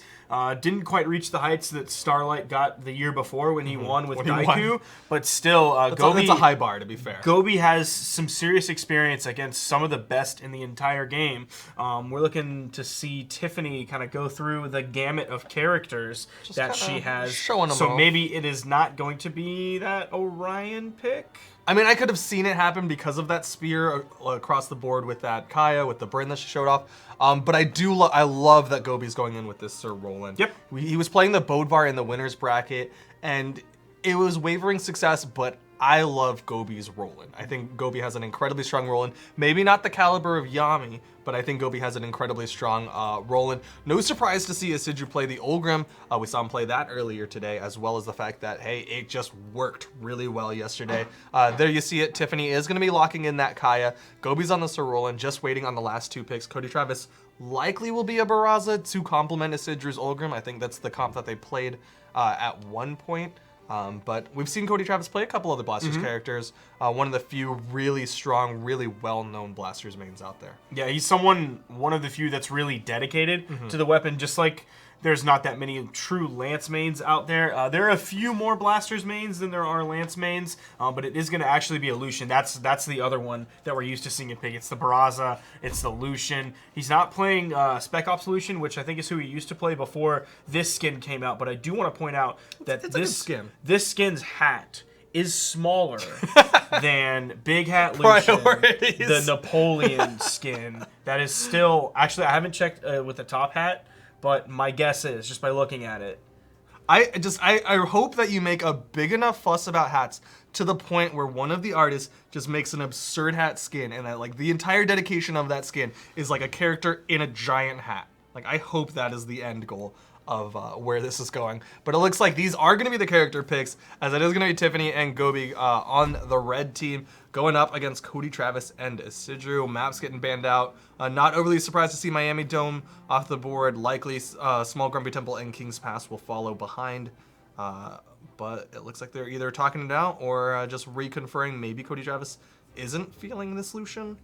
Nah, he is. We're getting defense stances on every character except Gobi's Roland. The other Roland that we really saw today, at least in EU, was Yami. He was no stances, just default stance. So it's interesting that he is taking away a little bit to go into movement speed. Maybe you would see that more in 1v1. I'm not used to see that in 2s because usually you have less ground to cover overall because you have opponents that are covering other ground and you have teammates that are responsible for other ground as well. And if you need to make a huge rotate from the left side of the stage to the right side of the stage, you do have dash to just move yourself more quickly. It might be just a comfort thing from Silly Gobi. Maybe this is the stance that he runs when he runs 1v1s. And he just doesn't feel comfortable swapping up the stances, even if it is a minor swap from the defense and that movement speed. It might just be something as simple as that. This is what he's most familiar with. But that's going to be the stances. All of them in the higher levels, that's the 7s and 8s in the defense. So these could see stocks go an incredibly long time. I think the two big GIMP opportunities are going to be Tiffany with that bow and Cody Travis. I don't expect him to go for Qatar GIMPs, but he has that potential in him. 3, 2, 1, Getting into this game, we are on Great Hall. Keep in mind, this is still best of 3 at this point. Top 3 are the only ones that are best of 5 in today's tournament. Did you see Kind of back to back. Just stairs. Just throwing out those lance stairs. Nice interrupts from Silly Gobi, just kind of outspacing that lance and then punishing with a neutral, like just kind of tacking on that damage, making sure he doesn't take too much. But right side, Cody Travis, big GIMP opportunity. Tiffany's still yet to touch the wall, but Cody Travis lands on the platform. Gobi is there to interrupt and make sure that Tiffany can get back up safely. Recovery coming out from Isidru's going to switch targets over, try and throw a nair onto Silly Gobi. Going back and forth. Gobi tried to do the side sig, but actually it was Isidru's side sig. It's going to hit. Isidru hitting a second one, hitting Cody and Silly Gobi, almost taking out Silly Gobi. Gobi comes in with the ground pound, hitting Isidru, disarming him, picks up the D-Light into the recovery, almost taking off the top. That is the higher blast zone on Great Hall. And the high defense from all these characters. The down six from Isidru interrupted, and Tiffany is going to hold on to the stock. Isidru had the hit, but Tiffany gets the first stock with the ground pound onto Isidru, looking for the second one. Silly Gobi going to really charge that horse to make sure that Tiffany has plenty of time to get away from that hitbox. Weapon toss going down. Tiffany moving out of the way. Recovery coming out from Cody. He's trying to scoop someone out of the air, send him off the top. Using one of Blaster's kill moves that doesn't require the most damage on it, like a side air does. Doesn't require a GIMP like the ground pound does. The recovery is a common option. You do see Cody Travis trying to go for that dash jump and that fast fall just really close to the ground, trying to hit that recovery as low as possible. But Silly Gobi, really good positioning, gets above it, hits that dare, and that is going to even up the stocks. But Isidru already going for those big strings, doing that same mentality that he had with that Bryn, with the side light and nair into the gravity cancel side sig. Ooh, Gobi almost getting the unarmed nair GIMP off the top. Neutral there is sig! the neutral sig. That still didn't kill? The high defense, making it so that these characters have to hit so much more to rack up the damage for those kill moves. Gobi's on the right side.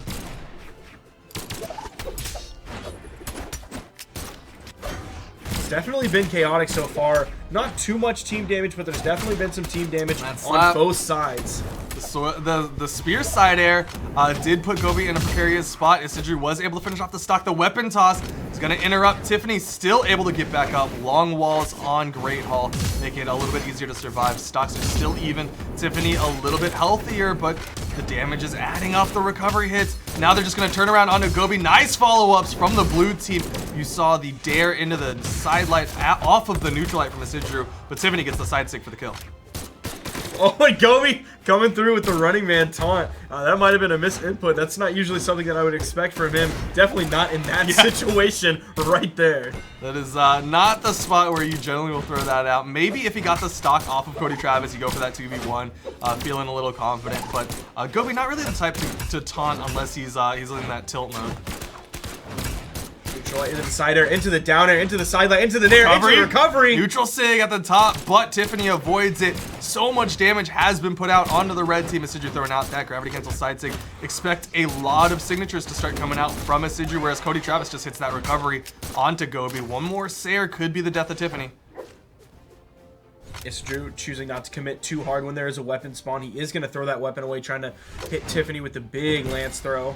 Oh, Punish. just really charging that one up all the way.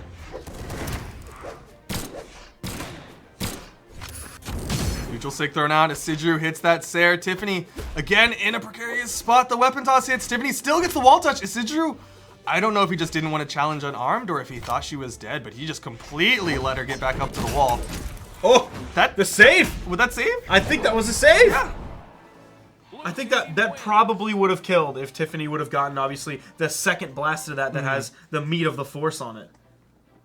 Well, that worked out in the blue team's favor regardless. They are going to take game one and put Tiffany and Gobi on tournament game. They are basically 6 deaths away from being knocked out of the tournament and going home with a 4th place finish. Now, Gobi will have to rely on that experience that he's had against the best players in the world. He's going to have to step it up just a little bit, doing 382 damage, especially because he died first. Like, he needs to be able to tank more, and he needs to be able to put out a little bit more punishment before he falls and before he puts Tiffany into the 1v2 situation.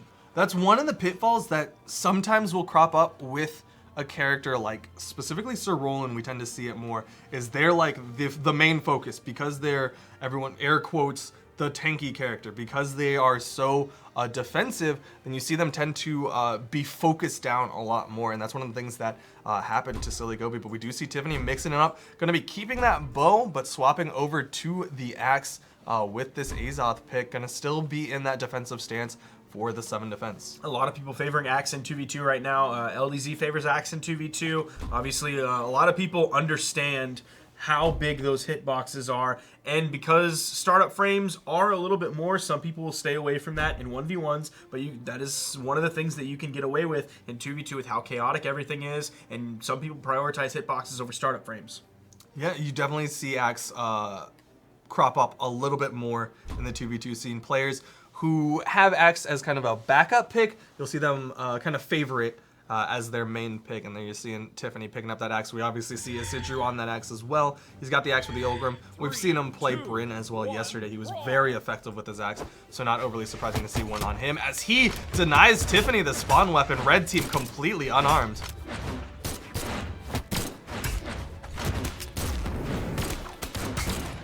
Neutralite with the side air follow-up from Isidru. Gobi just going back and forth off the left. Now he's putting in that damage. He wants to get it out of the way early. Ground pound on top of Isidru, and Tiffany finding the sweet spot with that dare to not hit Gobi, just adding up that damage on top of Isidru. Tiffany really hitting these axe dares on top of both opponents. But at the top of the map, Cody almost took down Isidru. You saw that recovery blast hit Isidru, but it just didn't have enough damage on top of him to be that finisher. And you saw Tiffany disengage from what she was doing and go over, try to hit that recovery at the top on the axe, which absolutely would have killed if you're off screen. Down sick thrown out from Gobi. Cody Travis with a nice punish. Left side, Gobi going for the unarmed, but instead he's going to come back up. Tiffany throws out the side sick. Gobi trying to get back to the platform, but both blue team members are looking right at him. Cody just ground pounding all the way back to stage, getting back there as fast as he possibly can. Lots of signatures thrown out from a lot of players. There's Cody Travis with a neutral sick, throws out the down sick. Gobi throws out one of his own. but it's going to be Tiffany, the first one to lose a stock. Down sig connects for Isidru. Blue team with the lead. Stripping the board. It looks like Isidru wants to stay with this axe, getting those big hitboxes, doing those big damage strings that he's been getting. Meanwhile, Gobi favoring this lance just a little bit. Doesn't quite have the kills in his pocket. He needs to take down the stock of Cody Travis, even it up. It's going to be the gravity cancel downlight into the recovery that takes it down. And now it is almost completely evened up, trying to get the double team onto Isidru, but instead Tiffany wants to go for the weapon swap to the bow.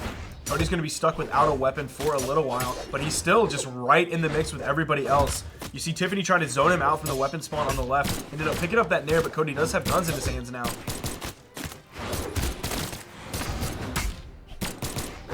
Tiffany throwing out a little bit more signatures. We do see Isidru getting close to that kill spot. Cody Travis just went way over too commitment deep with that ground pound. Silly Gobi didn't even have to hit that down air. He was just there, and Cody had used so many of his movement options that there's that answer back at least. But if you get the answer when you're behind and you're still behind, is it worth? Well, that was like a self-answer. Tiffany hit the rested ground pound on Silly Gobi, both of them looking for Isidru, and it's Cody Travis with the Qatar down sig that comes over and takes down Isidru.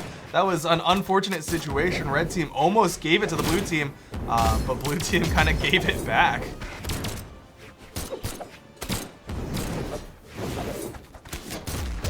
Recovery from Cody Travis.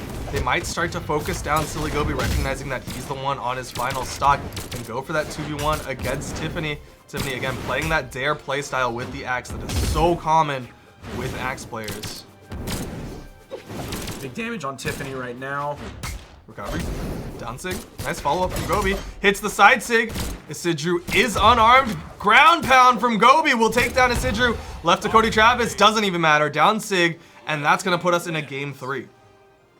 And this time, Cody Travis is the one putting out 344 damage. Gobi stepping it up, doing 464. Even though he was the one on the red team to be on his last stock, Tiffany on her second stock, Gobi still was able to put out enough damage and take enough damage. He didn't end up going completely out of that game, leaving Tiffany in the 1v2. He did everything in that game that he didn't do game 1. And I like, it's worth pointing out that you didn't see the big 700 damage numbers, but all of them were about 400. We saw I want to say Dr. Faison. We saw Cody Travis just a little bit underneath that mark, but for the most part, it was all about even. Cody Travis, if he just picks it up a little bit, brings that 300 to a 400, we're going to see that evened up. But we also are going to see him going in with this Brawlhalla. He's going to have an axe of his own. It seems like that's the swap. When you lose a game, you just swap to a character with your main weapon and an axe. That worked for Tiffany. Swap to the Azoth. Cody Travis swapping to that Brawlhalla. Also, he's going to have a lot more force this way. He's still going to maintain a lot of the defense that he had. He's not going to quite have the movement speed. I don't think that's necessarily going to be a huge factor here. He's going to have a lot more force, though. That's one of the things, or that is pretty much the thing that Lucian really lacks, is you have to really pour on that damage or even hit a signature sometimes late. Yeah, going in with that 4 force can be rather devastating. Cody Travis showing that Brawlhalla's got a lot more force behind it as he gets that big recovery at the top of the map, taking down Tiffany, and it looks like they're already about to take down Gobi, but instead they turn around, gonna keep that pressure on top of Tiffany. More recoveries coming out from the axes of the blue team. Silly Gobi is in the bottom, but he gets a nice nair that will give him some breathing room. Sarah will finish him off. It is 6 stocks to 4 right now. Tiffany and Silly Gobi have both lost their first stock. Isidru scratching and surviving, even though he is in the red right now. Cody proccing into the red at this moment as well. Nice little downlight. Couldn't quite pick up that side air. Tiffany picks up the ground pound. Gonna put the stocks a little bit closer to even. Gobi not able to finish with that downlight recovery. I almost want to have seen a side air there, but it doesn't matter as Tiffany hits the bow recovery, finishes off the stock, but Tiffany's got to be careful. She is getting very close to kill. Side air, tried to pick up the reverse side air on the ricochet off the island. Tiffany taking more and more damage, deeper and deeper into the red on the second stock.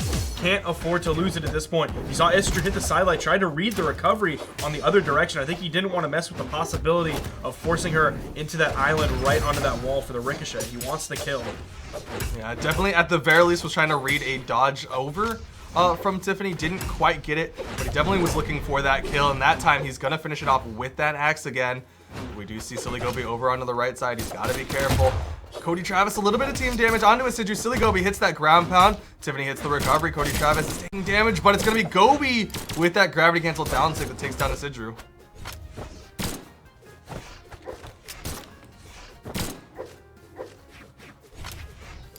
Cody deciding, going left and right, figuring out who he wants to aggress onto. It's going to be actually Gobi that aggresses onto him, takes out that stock, and Gobi managing to hold on to this. He is keeping himself in this. His survivability is more than it was before.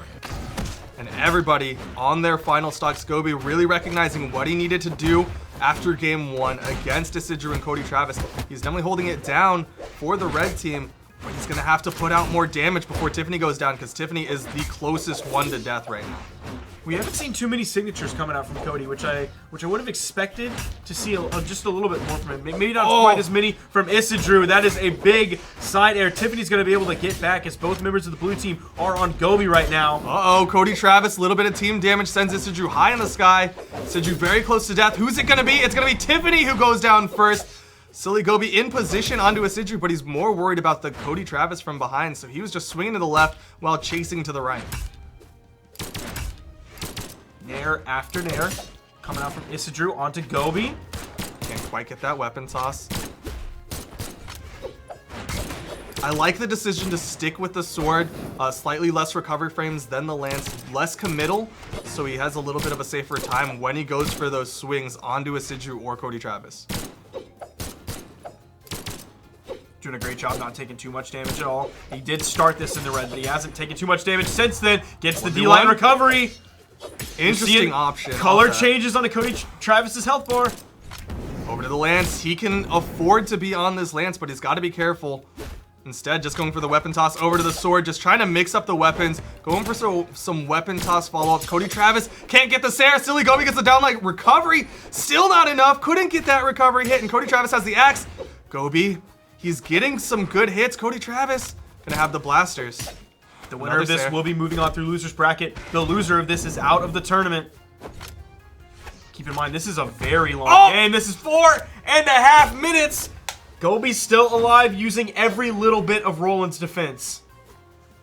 Cody Travis very patient on that corner. Gobi's got to be careful about being above the axe. He takes the side sig, and Cody Travis will take out Tiffany and Silly Gobi. We didn't see many signatures coming out from Cody Travis whatsoever that game. You know, gun players, wait, we're going to look at this. Look how cautious both players are. Cody Travis knows that he has high startup frames, he has high recovery frames. He doesn't want to commit until he absolutely has to, and it's all but guaranteed. He hits the side signature. Fantastic work from Cody Travis there. He didn't choke in that moment. Both players really spent some time being very, very careful. Gobi was able to pour on the damage as well. I can't be too mad at him. I'm a Gobi fan. I wouldn't be mad at either. I mean, the dash in seemed like a mistake, right? So most people are gonna be like, oh, there's a giant hitbox coming at you. Why would you dash in? On that Barasa side signature, there's kind of a spin in it, and there's a sweet spot inside of it where if you just stand still, you will not get hit. Gobi was trying to get inside of that sweet spot. Unfortunately, just didn't quite have the timing there and took that Barasa axe side sig to the face. But I'm just heartbroken. You know I'd love Gobi. If he didn't dash there, because there's like the first swing and then there's the second swing, and he got hit with the back of the second swing. So if he didn't dash forward, then he probably would have gotten hit with the front of the second swing. So it was just, he was really close. Maybe a spot dodge would have worked, but you might not have had enough iframes to do it. How do you feel about Qatar's side?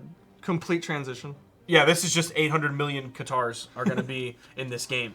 Egg Soup and LDZ going to be going up against Blood Diamond and Noel, the double Asuri team from Blood Diamond and Noel. This is something that we've seen in the past from them. They did the double Koji at one point. They did the double Hattori at one point. They did the double Asuri. It tends to be swords and then something else with them. And then on the other side, seems like Egg Soup's been playing Sentinel today, and he said in the past, LDZ really likes X in this matchup, but it seems all of them like Qatar's. Egg is playing Sentinel for the meme. I don't know what the meme is. What is the meme? I don't know, but he literally said, I'm playing Sentinel for the meme. So take that And What meme? I don't, you know, Can you just say like? Is that a? Can I just say that now? I don't know. Egg said it. I'm casting for the meme. Egg said it, so who knows? Blood Diamond is playing Kindergarten Asuri, which is the best Asuri skin by And he's far. got the right sword. Not sure if he's got the proper katars for it, but that is definitely the skin you want to wear if you are going to be repping that Asuri. I don't play Asuri, and I bought that skin.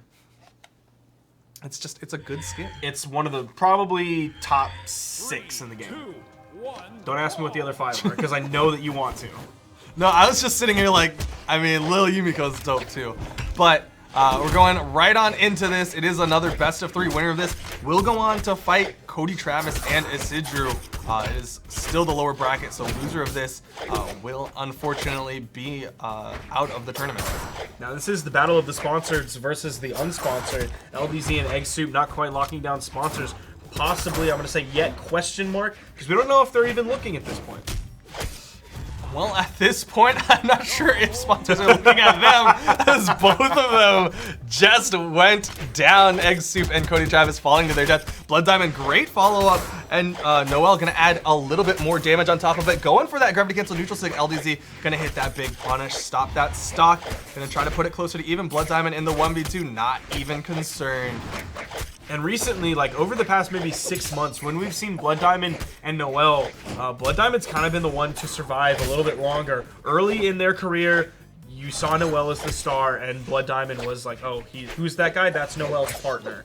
But now they're both huge star players, and even Blood Diamond is kind of taking the spotlight here recently. Oh yeah, Blood Diamond has really come into his own.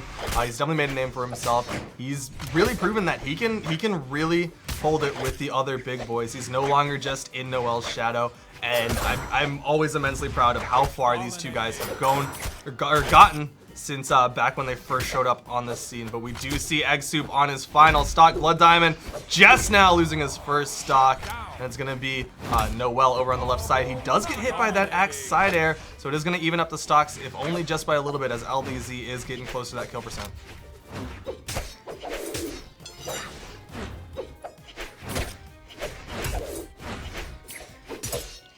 Blood Diamond coming in, hits the side light on both of them, the D light on both of them, and the side air on both of them as well. Hitting a 3-hit string on 2 different players. Really good damage from him. We do see Blood Diamond trying to finish off this stock of LDZ, but instead he's just going to go for the quick 2v1. The second LDZ gets too close, jump side air from Blood Diamond, takes down LDZ, shuts him down from that that streak that he had. But unfortunately, Noel has fallen, and it is going to be Blood Diamond in the 2v1 against Egg Soup and LDZ. He does have 2 stocks to his name right now, which isn't the worst position to be in. But I worry about 2 sets of katars, because that just means every move that Blood Diamond throws out really has a chance to be punished. Because of low startup frames, with dash, you can get in movement-wise very close to your opponent very quickly. A nice little synchronized neutral light there. Absolutely, he's got to worry about even the fact that both katars and sword are relatively low in the recovery frames. He's got to worry about every single move that he throws out. He's playing very cautiously, basically playing this as if he was on his final stock. He's not making any big moves. There you see him go for those ground pounds, but LDZ and Egg not even trying to capitalize on it. Blood Diamond wants to kill Egg right now, and he realizes that he has to basically go through LDZ first. That is not a easy opponent to get through, to say the very least. Blood Diamond, he is going to finally pick up a sword, gets the downlight, but can't quite pick up the side air. Does pick up a second one, but Egg Soup still surviving. One of the tankier characters on the screen right now with that Sentinel. So it is going to be a little bit more difficult for Blood Diamond as he side sigs off the south platform into the main stage to hit Egg Soup, and it's just a clean 1v1 between the two of them now. He's putting the damage out onto LDZ. So LDZ may like axe in 2v2s, but at this point this is essentially a 1v1. It does have the katars that he carries over from when he plays Lucian and a couple other characters, so I don't think we're going to see necessarily a weapon switch from him. We may see him throw just for the stun, but now when he picks that up, I believe he's going to have axe in his hands. Blood Diamond's not even going to let that happen. Going to keep him unarmed, strip the board, putting out serious damage. Really keeping LDZ from picking up a weapon. Finally picks up the axe, but again, immediately swaps it over to those katars. Nope, back to the axe.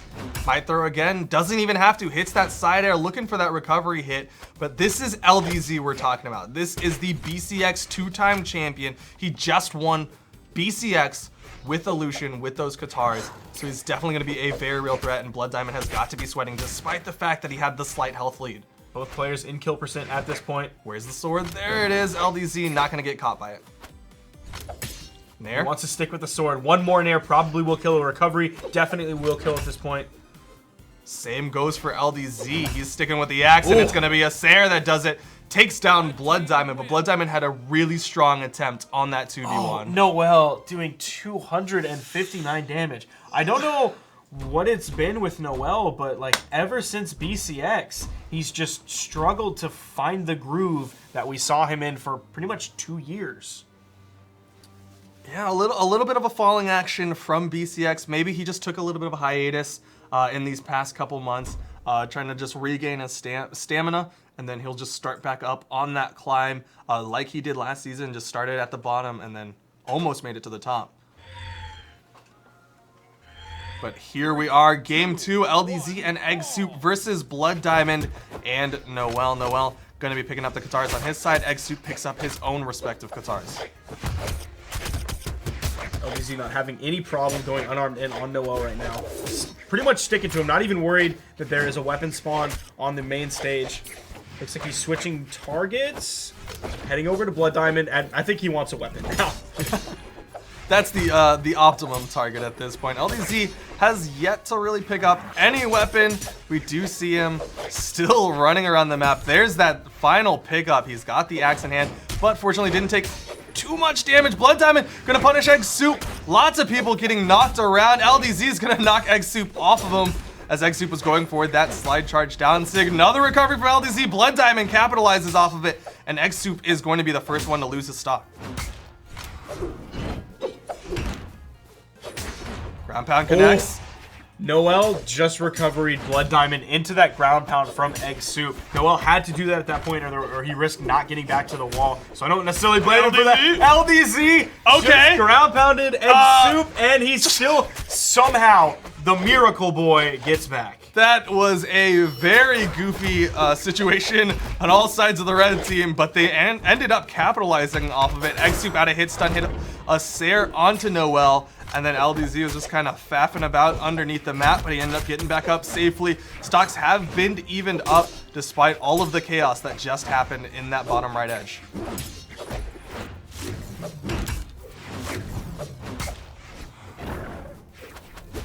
Seeing a lot of signatures coming out from both LDZ and Egg Soup right now.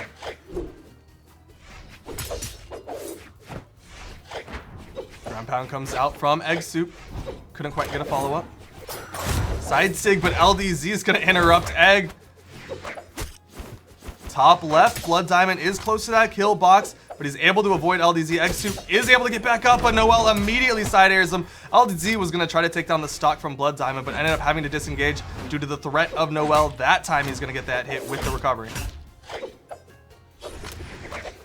LDZ looking to try and pick up the edge guard against Noel. He doesn't get it. Egg does pick up the gravity cancel down signature. Noel getting back onto the platform.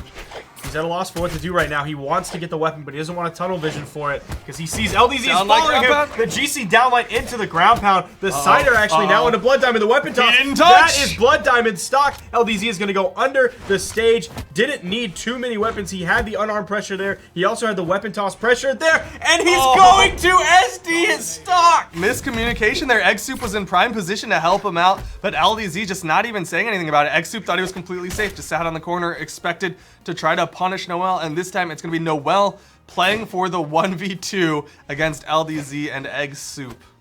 And again, it's kind of a similar situation, but this time for Noel, he has 2 stocks to his name compared to LDZ's 1 and Egg's 1.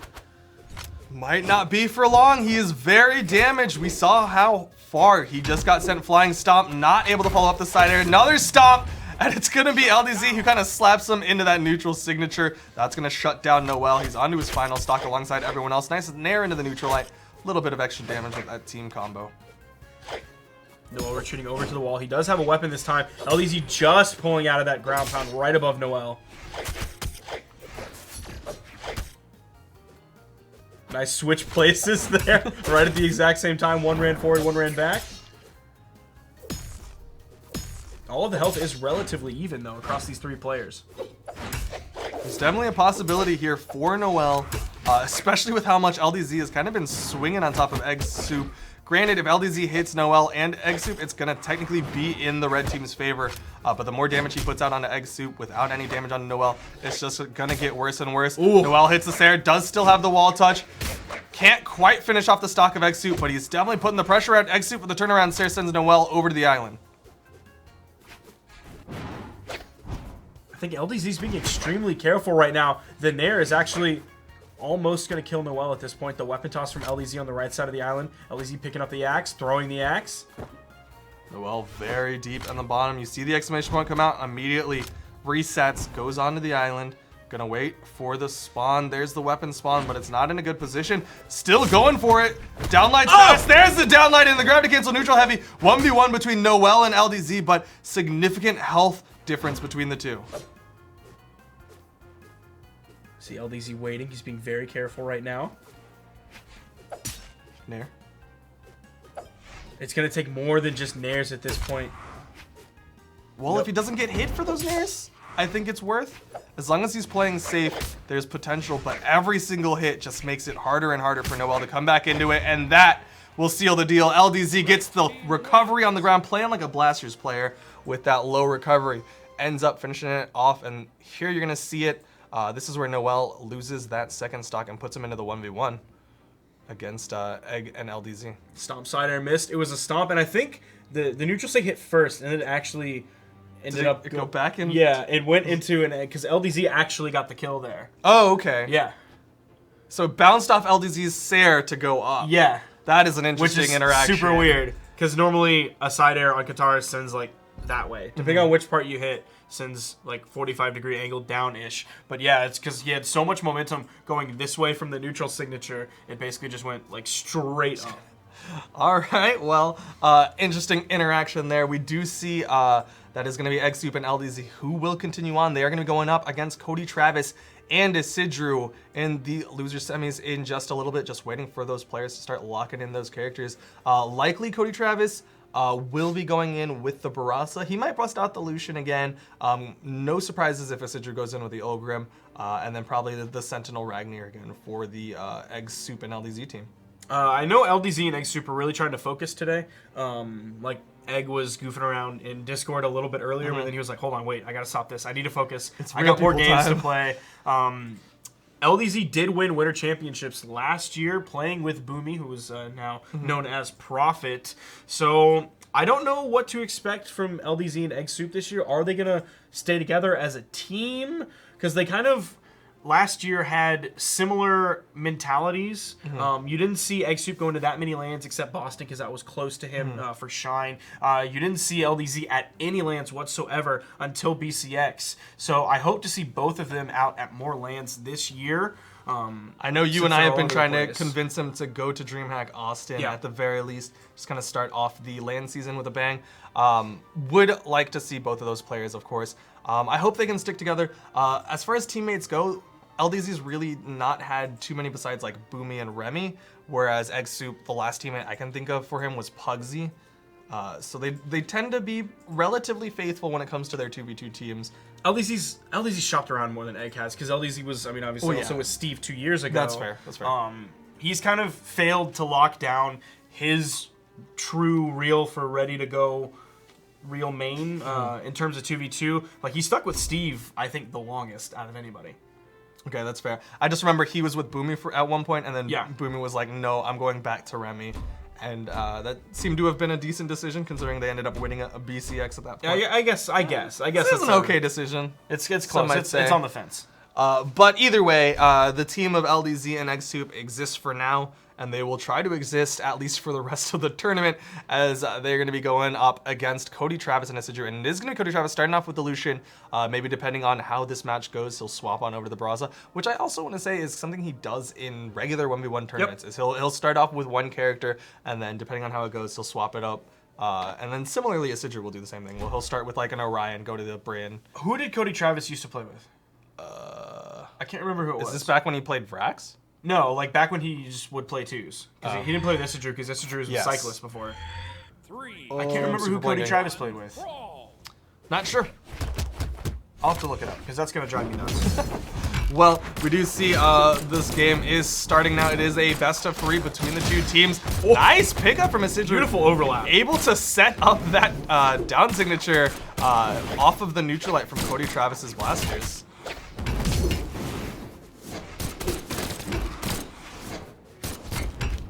Ooh, nice X pivot dare coming out from Egg Soup. You don't see that a lot from Hammer players. I like that he immediately turned around and went for the 2v1 with LDZ though. He put, I believe it was Isidru high in the sky in a spot where he would be stuck trying to get back down to the platform. Egg immediately goes for the 1v2. Egg's just chasing down Cody Travis with the unarmed. LDZ is quite damaged, able to get back to the wall. Egg Soup underneath the map, able to get his own wall touch. Cody Travis going for the grab bat. Egg Soup still able to get the wall touch, and no stocks got taken despite how close to kill boxes everybody got. Egg Soup bottom of the map. LDZ's not in position to help him out. I want to give a lot of props to LDZ in that moment because when Egg and LDZ were both under there, you didn't see LDZ do anything. And I think that's because he was worried about going in a direction that Egg was going to go, so he didn't want to like stage spike him and hit a recovery, hitting Egg Soup into the stage and bouncing him down below. So LDZ was just chilling down there, waiting for Egg to get out of his way, knowing exactly how many in-air movement resources he had, knowing that he could still get back safely. So just, I would have panicked in that situation. LDZ doesn't. Really good job on both players. Able to keep the stocks relatively even as LDZ hits the side sig, sending Isidru over to the left side. LDZ trying to finish off, looking for that weapon toss into the ground pound setup. There's that side light, can't get that side air follow up. And the neutral sig is gonna be the kill. LDZ's gotten 2 kills this game with that Ragnar neutral signature. Nice side air follow up, relieving some of the pressure onto Cody Travis. Shooting Egg Soup onto the left side of the screen. Ooh. Cody Travis really going deep with that, taking the recovery from Egg Soup, the down air from LDZ. Traded? Is it going to be a full and complete trade? Isidru got Egg Soup. LDZ took down Cody Travis. The stocks were slightly traded, but of course Isidru wants this stock off of LDZ to get it completely evened up. Oh, he almost picks it up. There's the neutral signature. That was close. That recovery drop would have been heartbreaking had he not been able to follow up.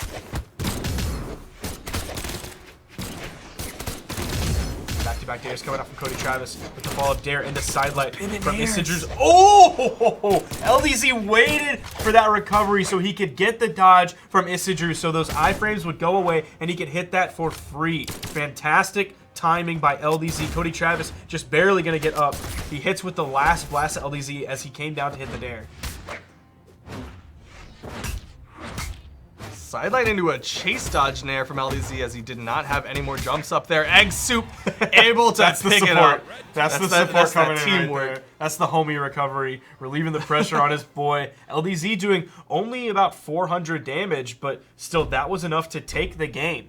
He was able to finish off a lot of stocks of the blue team. So LDZ not quite playing that big aggressive player or position, but he was able to get the hits that were absolutely necessary. And that's something that's kind of indicative of LDZ in general, is like going back to when he played Koji. He wasn't one of those big damage players. Instead, he just got a Sarah and Dare off stage and the stocks were gone. The second his opponent was in kill percent, he was able to kill them. Also the big gimp on Isidru off the top when Isidru was like mid-orange. That's going to lead to lower than average damage numbers. We're going right on into game 2. It's going to be Cody Travis, and there's that swap of Cody Travis going from that Lucian over to the Barasa alongside Isidru, going to be going up against Egg Soup and LDZ. Neutral lights, team combos, a little bit in the blue team's favor due to the defense stats. Interesting decision making, but Cody Travis is not too damaged at all out of all of them. Cody Travis looking for the dare. You see him floating there. You saw Egg floating below. Yeah. He's like, okay, Cody's going to float. I'm going to float. We're going to wait it out, see who commits first. Egg had to commit first or else he would have fallen and died. Ended up taking a dare, and he still died. Very patient recovery from Egg Soup on the attempt. Unfortunately, he did get caught. Nice snare. Will send Isidru off. Slide charge in the down sig. Will take down Isidru, keeping the stocks even. LDZ looking for that quick stock over to the right side, but it's Egg Soup with the follow-up. That sliding down sig and the weapon toss. He's still able to pick up the Katars too. Not even going to deny himself a weapon as LDZ goes for the gimp onto Isidru. Egg Soup trying to finish it off. Isidru still got the wall touch. And so LDZ falls to his death. You saw, I think Egg with that ground pound was trying to get down there below LDZ as fast as he possibly could so he could throw out that recovery and get LDZ back to the platform. LDZ was just, like, he was pixels away. If he would have gotten a dodge or anything in that time period, he would have been back for sure. Egg Soup looking for the neutral sig to follow up off of a light attack. He does get that nair, but he's disarmed himself. You see the damage just being traded back and forth between the two teams. This is still incredibly even after Cody Travis swapped characters.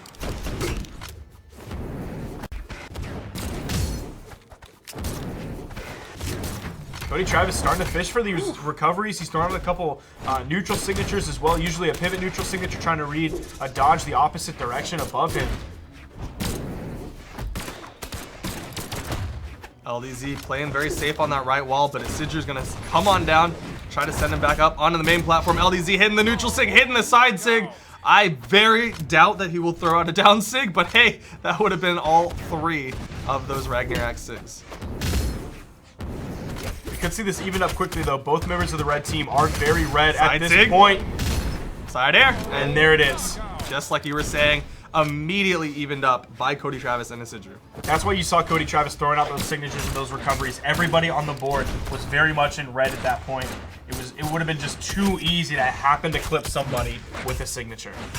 All he needs is to get lucky once, and that would have been fantastic. Unfortunately, they did lose their stocks early, but again, immediately answered back, immediately evened it up, and we are going into the final stocks as LDZ's looking for the gimp on Cody Travis in the top.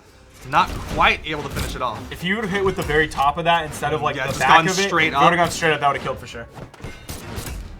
There's another big recovery on Cody Travis. LDZ really looking for it. Can't quite finish off the stock though. Recovery from pickup. Cody. Egg is out. LDZ very patient on this right side. Looking for the kill onto Cody Travis. Might be trying to bait Isidru to swing on him so that he can turn around and punish, but Isidru gonna get that one hit, and LDZ is very safe over on this left side, despite the fact that he's unarmed with the side so sig. clean Good from punish. Cody Travis. He came in at just the right time. It didn't take a bunch of fishing. LDZ didn't happen to fall into that. Cody Travis placed that absolutely perfectly. Just waited for LDZ to swing on Isidru. He was Side right sig. in position. And there's the grounded side air to take both players of the red team out. That is Cody's double kill as an answer to LDZ's double kill. I mean, sorry, Isidru's double kill. We're going right into game 3. LDZ and Egg Soup versus Cody Travis and Isidru. No character swaps, no map swaps. It's just going to be right back into it.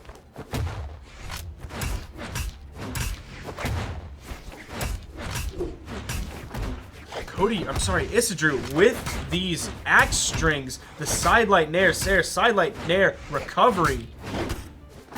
He is very consistent with his axe strings, making it look easy with it. Just hitting those sidelight nairs and then following them every single time with something different, something that nobody is expecting. Now Cody's the one trying to find those strings. He found the first two. He found the sidelight into the nair, but he didn't find the recovery. This ground pound from Egg started way up top, fell all the way down, ended up hitting Cody Travis, taking it out, but Egg Soup is going to fall in the process. Isidru almost took down LDZ as well. Not quite enough damage onto Isidru to start looking for the kill onto him. LDZ is going to have to hit a lot more than just one dare, as Isidru's still going for those big axe strings onto Egg Soup. Cody Travis with the blasters almost got followed up by the side sig from Isidru. LDZ wants to swap back to these Katars. He wants to put out the damage. He finds the side signature onto Isidru. Too bad it wasn't to the right since he was on the right side of the stage. Isidru's going to manage to stay alive. Egg Soup recovering deep. Good there. And Cody Travis is going to take out LDZ. The blue team up one stock. Neutral light from Egg Soup. Can't quite follow up, but LDZ does take down Isidru. Gonna keep the teams even, keep them close in this stock count.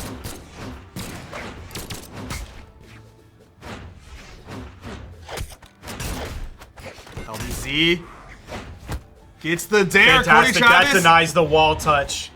couldn't get the touch. Isidru was not quite in position. You saw him looking for some sort of damage onto LDZ, but instead ended up just clinging onto the wall for dear life. Comes back up, and that was a big opportunity for the red team.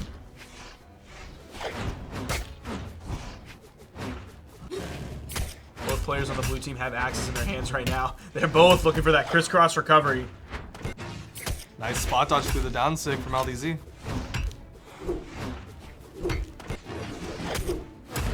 Ooh, interesting ground pound from Isidru. Gonna send Egg flying as Cody Travis takes down LDZ.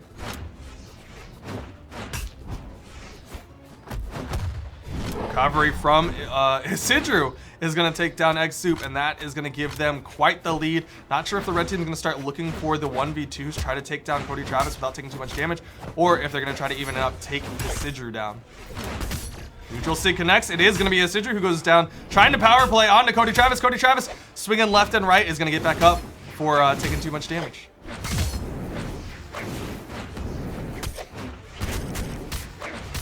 Egg Soup with the double recovery onto Isidru. You saw it. LDZ trying to come in, hit the unarmed recovery. He hits that one. The weapon toss coming out from Isidru. Isidru going on to LDZ here. Oh, follow up. LDZ hits the recovery. Cody Travis is very damaged, but so is LDZ. Who's it gonna be who falls first between the two? Down sigs come out. Both blue team members were down sigging, but Isidru's the one who connects onto both his teammate and the opponent. Recovery comes out, and it's all up to Egg Soup to keep the dream alive for LDZ and Egg Soup. The winner of this moves on to the losers finals. The loser of this goes Nice. home. Nice side air from Egg, grounded on the floor. Oh, but Isidru with this axe has been so devastating this entire weekend. Back to the axe, side air, nair. No immediate follow-up, was waiting for the opportunity to get the recovery. There's a Sair. Egg Soup running out of jumps. Side air's back up. Can he get the gimp? No, Egg Soup is just gonna get back to the wall. Isidru still has damage that he can take. Egg Soup does not. It's going to be the down signature from Isidru that claimed so many stocks yesterday. Egg Soups is going to be added to that as well.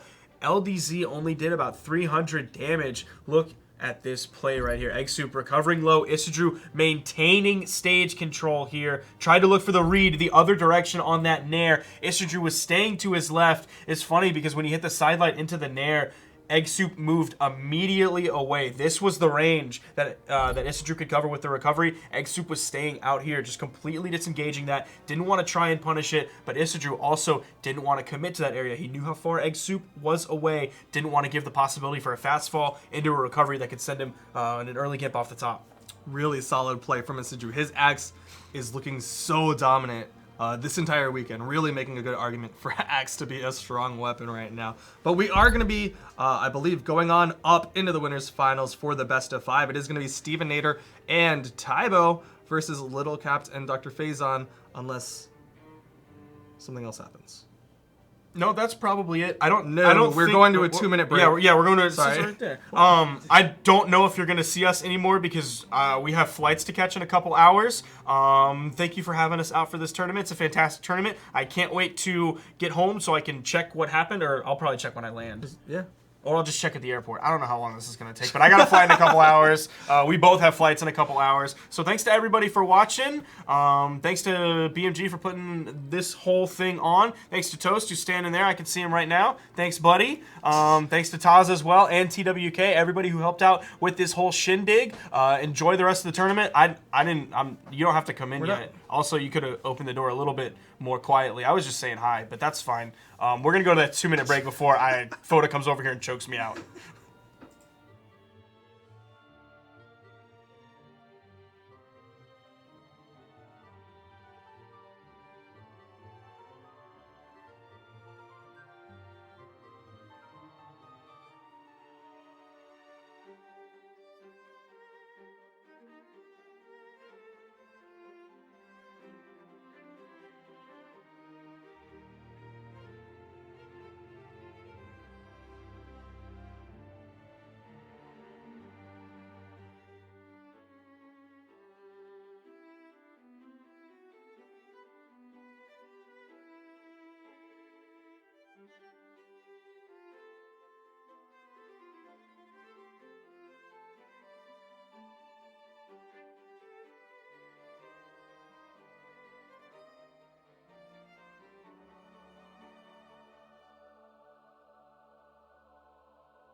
Welcome back, everybody. Here we are, top 3 action for the North American bracket, Brawlhalla Winter Championships 2v2. 2v2, and this is the top 3. I'm very, very excited here. Check out that bracket right there. We're going to be seeing Stevenator and Tybo up against Lil Cap and Dr. Faison. I'm so excited for that bracket. Yeah, they both made it all the way to winners finals with fantastic performances. Stevenator and Tybo actually taking it over LDZ and Egg Soup 2-0, and Lil Cap and Dr. Faison doing the same over Tiffany and Silly Goby. Tell you what, it feels really good to see Stevenator and Tybo having the success they're having today. Oh yeah, absolutely. Really exciting. Big fans. Big then fans. Cody Travis and Isidru are actually down, sitting in losers finals. You know, we were talking about Cody Travis in the break room a little earlier today. Yeah.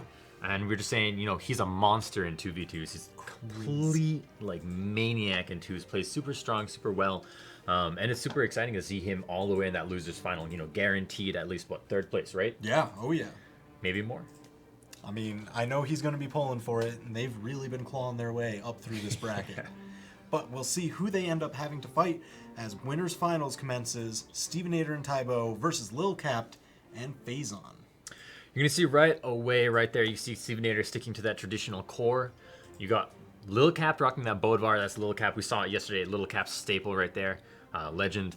You got Val out from Faison. This is a very common setup from these players. This is legends that they're very comfortable with, that they know. I mean, you can even see it in the level 79 on that Bodvar, 55 in the Val. And that's not so much to say, like, the levels are very high, but so much to say that the time invested is high. Yeah, they have the experience. Right. It feels like an extension of themselves almost. Exactly. And it really shows in how good they are at confirming into team combos. Oh, and the legend they have set up perfectly for that confirmation, for that conversion between them. Now, you got from Tybo, you have that Bryn. Tybo's been playing that Bryn today, sweeping their opponents away. And with just how Steve's been playing with those gauntlets, that core. Yeah, absolutely monstrous setups, monstrous confirms. And it's really interesting just because Tybo kind of gives that space coverage. He's got the large axe, the large spear, high range. Stevenator, those gauntlets, they really don't have that much priority or range to them. But he just kind of is able to go in through Tybo's support. Right. We're gonna spawn in here on 2, Thunderguard Stadium. 1, You got on the blue team Capped and Faison spawning on the right. On the left side, you got Stevenator and Tybo. Faison gonna pick up that weapon right away and pick up some early damage over on Steve. Arming up, getting those gauntlets going. Stevenator and Faison both rocking the gauntlets, but Stevenator getting them knocked out of his hands pretty quickly. See Lil Cap hanging back there, picking up that stomp side air, gets caught by the down light into the side air from Tybo. There's the down scoop from Lil Cap. I mean, a lot of action right now going back and forth. Stevenator taking a little bit of damage, and that's okay. That's his role as the tank on this team. But a huge side stick from Faison, knocking out Stevenator, nearly knocks out Faison. Beautiful confirm again, those team combos coming out, and they already have a 2-stock lead just 40 seconds in. This is looking very, very good for Faison and Lil Cap. Faison doing a little bit of team damage. Steve picking up what he can with that down air. Okay, beautiful. Getting a little bit of that extra confirm. Faison's gauntlet play is just absolutely phenomenal. Lil Cap's still staying alive. Faison going to cover. Stevenator hunting off stage that slide charge signature. Tybo there, though, save him from Faison's engagement. And Faison now is the one who's down deep, down under low. He gets back up with that recovery. He's trying to put the pressure out onto Tybo. Needs to be very careful. I mean, he's only in the orange, but Tybo with some of those Bryn signatures can hit very hard. And if he's near any of those kill lines, that'll be it. Tybo gets right in there, moves out of the way of that recovery out of Faison. Steve trying to be sneaky down there in that center zone with those grab cancels. Hits a nice side air for the kill onto Faison. That's Faison's first stock gone. Lil Cap still looking really good right there on that first stock. Yeah, able to thread the needle so that way Faison can get back in and stabilize the match. And keep their lead going, even spreading it further. Oh! Tybo and Stevenator going down. Lil Cap and Faison, 3-stock lead. They are monstering all the way through this. I mean, Tybo and Steve on their final stocks right now. Lil Cap hasn't lost a stock yet. 2 minutes into the game. His play is just perfect. If you've been watching his dodge game, he's so adept at just moving through the dodges. It's really this stock extension and just the confirms that gives them that massive damage lead. Oh, he's finally going to go down. Stevenator putting the mitts on him. Steve actually ground pounding Tybo there and allows Faison to recover and get back up here. Avoids the gravity down stick from Steve. Moves through Tybo, going in those down airs, going down deep, gonna recover. Will get the wall touch, but Faison up there to pick up the down air. Oh no, he got hit out right before the wall touch. That was it. Tybo is gone. Stevenator left in a 2v1, 4 stocks to 1. You saw the setup there for that classic back and forth into that neutral sig out of Bolivar combo that you see a lot from players who have Bolivar on their 2v2 team. Rolling out, rolling a little bit too far down.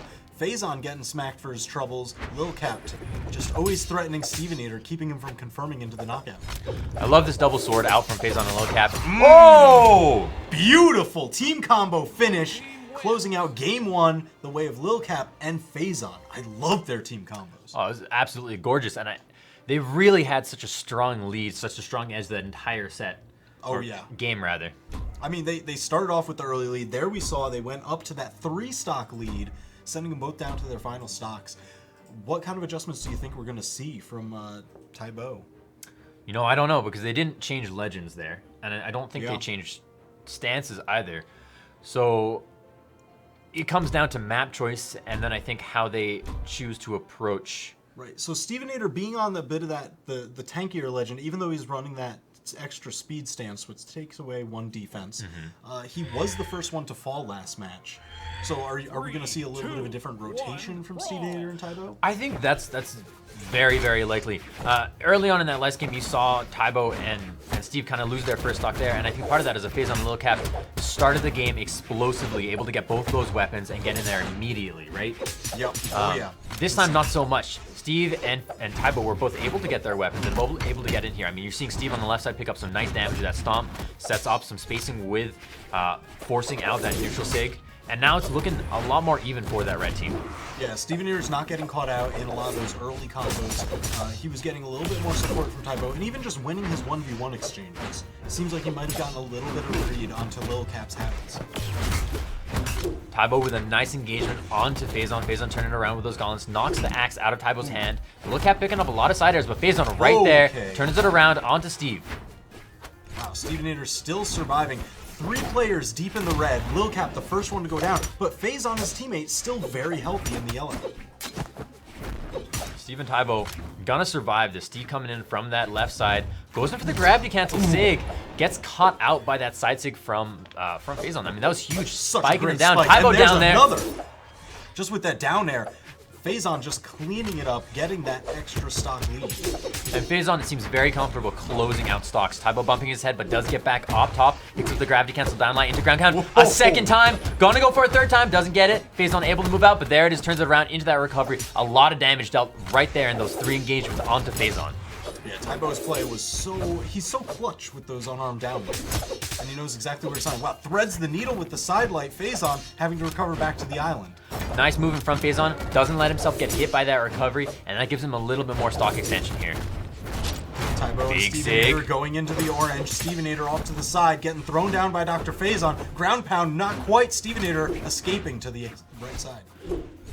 Steve goes back, picks up the hammer. Now it's hammer versus hammer over here against Lil Cap. Actually, Steve gets rotated out. Now Tybo coming in, moving on against Phazon. The recovery does knock Tybo down to his final stock. Not looking so hot. Steve comes up, goes for the recovery, goes for the gravity cancel sig. Not going to connect as Phazon moves his way out. And Steve does get that wall touch. Has that dodge just in time. The wall slip comes in, but he's safe back on the center platform. Falls into that side air, picks up the KO. Looks to get a second one here with the weapon toss. Tybo up above, hits the side air. Lil Cap should have a jump and a dodge able to get it, but Steve comes in and snipes it out. That was great. He really picked up the pace there. He saw Phazon coming in from the mid stage and knew that he had to secure the KO then or it wasn't going to happen.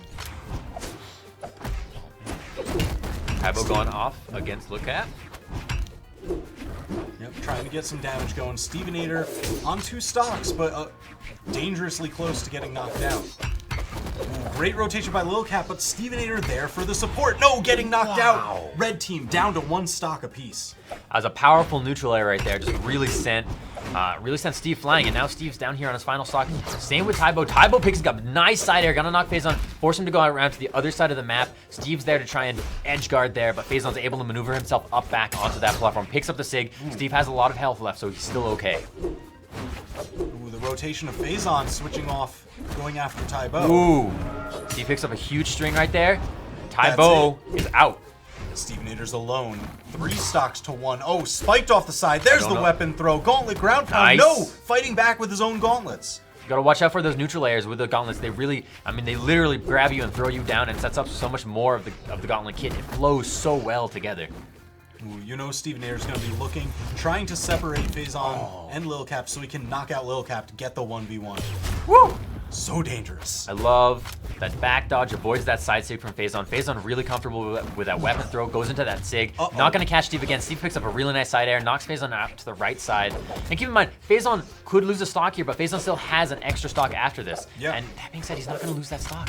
Whoa, hits them both against the island, separating them a Hammer little time. bit, going after Lil Cap while keeping an eye on Dr. Phazon. There is the down Great sig. awareness. Knocks out Phazon, but Phazon still has one stock here. Steve really wants to get this KO on Little Cap. He's gonna survive there. That defense coming in real clutch for him on the side of this wedge. Good defense from the blue team. See, they're covering all angles right now. Phazon is ready. As soon as Steve was gonna use his dodge, something was gonna come out that would catch him. That's always the plan. Man, I like this continuing rotation. Phazon always trying to take point or somewhere just close by to cover Lil Cap. There it is with the uppercut, not letting him get at his teammate. Phazon closing it out for him and Lil Cap against Stevenator and Tybo. That sets them up 2-0 here in winners finals. You can check out that damage taken on Stevenator with 698. That was basically 700 damage. Wow. And I mean, he was in there till the end, and that speaks to how long he was able to extend that last stock. I mean, he really took so much damage and really we talk about absorbed it. those numbers. 150 will put you squarely at red. So if you've got 3 stocks and red is kind of where you get knocked out, you'll see knockouts happening 450, 500 if they're very efficient. But him going near 700, that is long-lived. That's very long-lived. And we are seeing a little bit of a swap here from Stevenator. He's going away from the core and he's saying, you know what, Phazon? I'm going to go head-to-head with you with my Val. Same stance. I like that. I like that. You know, Stevenator, we always see him playing a lot of gauntlets, and you've mentioned it before. He switches around between, you know, core, Val, sometimes Wushang. I would love to see Wushang. Yeah, Nasty. that would be pretty dope. Miami Dome getting banned out. Thunder Guard. All right, we've got King's Pass, Blackguard, and Twilight left open. It's going to Twilight. Guarantee it. Calling Twilight. Everybody likes those wall combos. There it is. I think Blackguard is a little scary a lot of the time because of those soft floating platforms on either side. And so even though it was one of the last choices there, you know, that adds another element that I think they don't want right now on the third game. They want someplace they know, they're comfortable with, where they think they can do the best. It's just interesting. I mean, Lil Cap and Phazon, they are up 2-0. So Tybo and Stevenator have a giant mountain to climb if they want to go into grand finals. Phazon turns around with a nice gravity cancel neutral light, moves up, picks up the down air onto Stevenator. Stevenator recovering out to the right side, throws the weapon, jumps up. There's a spot dodge, turn it around onto Lil Cap. This is just a sword v sword v sword. I mean, it's nice, it's stable, it's quick. Get all that extra damage. Oh my gosh, Tybo going deep into the red. Big downlight side air out from Lil Cap. Tybo does get the wall touch, but he is weaponless at the moment. Side air from Lil Cap pushing Stevenator out to the left side. Big sig pickup from Stevenator, but Phazon actually drops out of it. Good for them. Wow, Phazon catching them both with that sword neutral light, splits them up, catching Stevenator, sending him towards the sky. Not enough to knock out yet. Whoa. Oh, but Phazon will do it. Tybo down to 2 stocks. Nice pickup from Phazon on that downlight side air. Lil Cap moving through, gets caught by the recovery out of Tybo. Whoa, just gets over that signature. Beautiful jump by Phazon. Ooh. Ah, but his teammate Lil Cap getting sent off the left-hand side, and he might be quick to follow. Steve proven that he can hold his own against Phazon's Val here, but you know what? Phazon not having it, does get that KO onto Steve. Now he's down there on the side. Red team looking to pick it up. I mean, Phazon's in that KO zone, has taken quite a good amount of damage. Picks up a big side sig. I mean, just look at all this extra that he's pouring onto the team. Oh, that's finally going to knock him out. Tybo, beautiful gravity cancel, neutral sig. Just able to get back to the wall, but he needs to start extending these stocks. He is deep in the red on his second. Lil Cap picking up a nice down air onto Stevenator. Stevenator up top. Come back around, looking for an engagement onto Cap. Cap manages to hit that neutral air, picks up the down air on Tybo. Big scoops. He goes for the sig, coming up. The recovery. Phazon is not there. Lil Cap is not there. Nice engagement from Tybo. Hits that side air, goes for the down air. Phazon avoids it. Whoa. Another down Great air. movement by Phazon, but Tybo knows how to cover all this space with the wide axe swings. Wow. 32 scoops of beatdown. Add that extra flavor. Tybo getting knocked out. Man, Steve goes in for that side. He gets caught by the down air from Lil Cap, who's moving around. Looking for an engagement here. Recovery from Tybo. Pushes Lil Cap up. Lil Cap's unarmed. Going for that weapon. Big pickup from Phazon on Tybo and Steve. They both get the wall touch. Phazon as well. Will get back home. Safety. Picks up the ground pound. Goes for the down air. Not gonna connect. Oh, all right. A little bit of synchronized back-to-back hunting for the KOs. Tybo's going to seal the deal. Tybo Evening up the stock count. destroying with his unarmed play right now. The gravity cancel down light follow-ups are just out of control. Absolute monster. Steve, though, on his final stock, coming in, getting picked up a little bit by that damage from Phazon. Doesn't get hit by the Sig. The neutral error does connect. Going in, Phazon with weapon throw follow-up into ground pound. The Lil Cap dodges through it. Tybo recovering back on the left side. Coming out. Side air, Phazon dodges through it. Down air from Hunting off Phazon. the left side. Is that going to be it? There it That's is. for Tybo. Stevenator by himself. Deep red. 2v1. That's going to be it off the island. Lil Cap and Phazon. 3-0 winners finals against Stevenator and Tybo.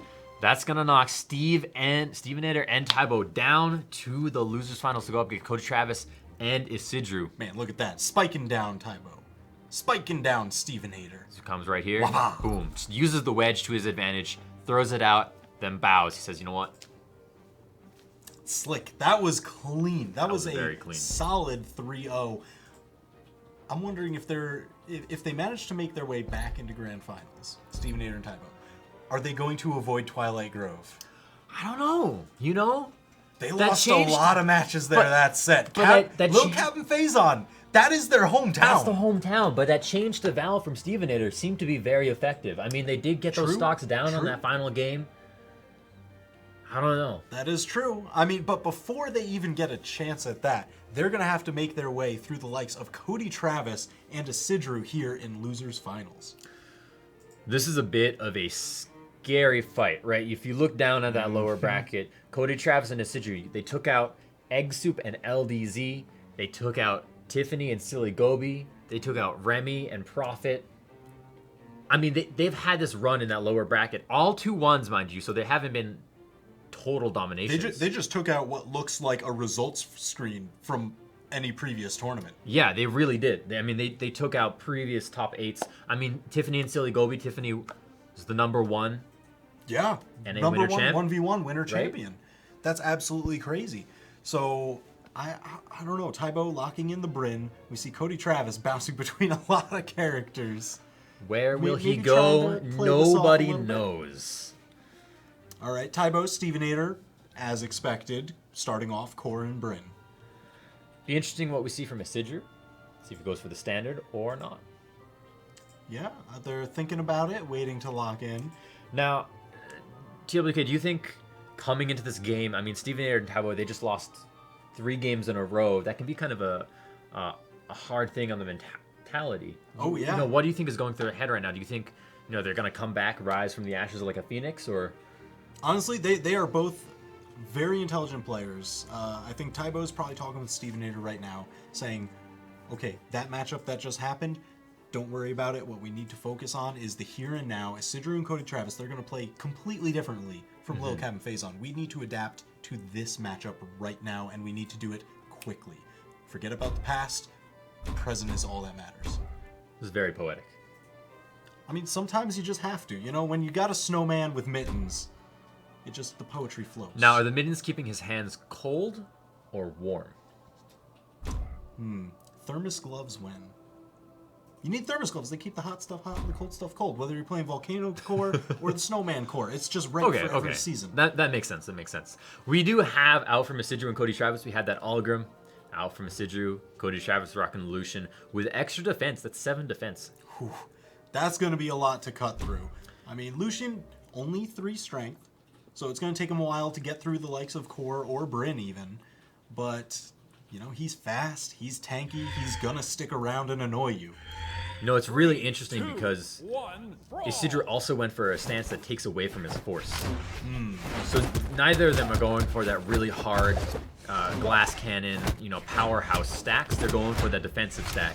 And I think that's something that's really interesting to see how it breaks down in the students that we're seeing right now. Alright, well, Stevenator has been hunting off the side. Great rotation from Cody Travis, letting Isidru get back to stage, and they just kind of switch opponents into those separate 1v1s. Cody going up against Stevenator. Stevenator, though, keeping the control here on the left side with those gauntlets, managing to get in. Tybo doing something similar out on the right side. You see a swap out here. Cody Travis and Stevenator swapping over to the right side as Tybo and Isidru move over to the left, just now converging upon each other in the center. Ooh, momentary 2v1. Isidru, that's what I like to see. As soon as he knocks Stevenator way out to the right, focus, get that momentary 2v1. Oh, Just almost enough! a double KO. Almost KOs his teammate, but instead, precise surgical precision to knock Knew that him the out. risk was worth Tybo. it. Man, Isidru finally going down, but each of the blue team tanked a hit. Tanked a friendly fire hit that took a stock from the enemy team. And if you're looking at that, you're the blue team, you gotta be thinking that was worth it. Nice recovery from Tybo, coming and sliding underneath the ground pound and smacking Cody Travis back down diagonally. Beautiful. Isidru getting caught in the middle there. Cody Travis finally able to bail him out of trouble a little bit. Man, Cody Travis is barely damaged. He's hanging real strong on the start of that second stock, picks up a big recovery onto Tybo.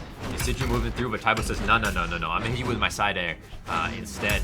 Coming through, nice follow through from Tybo. Going into the ground pound, Isidru actually goes up, and that opens it up for Isidru to pick up that big side sig and do a lot of damage after Tybo.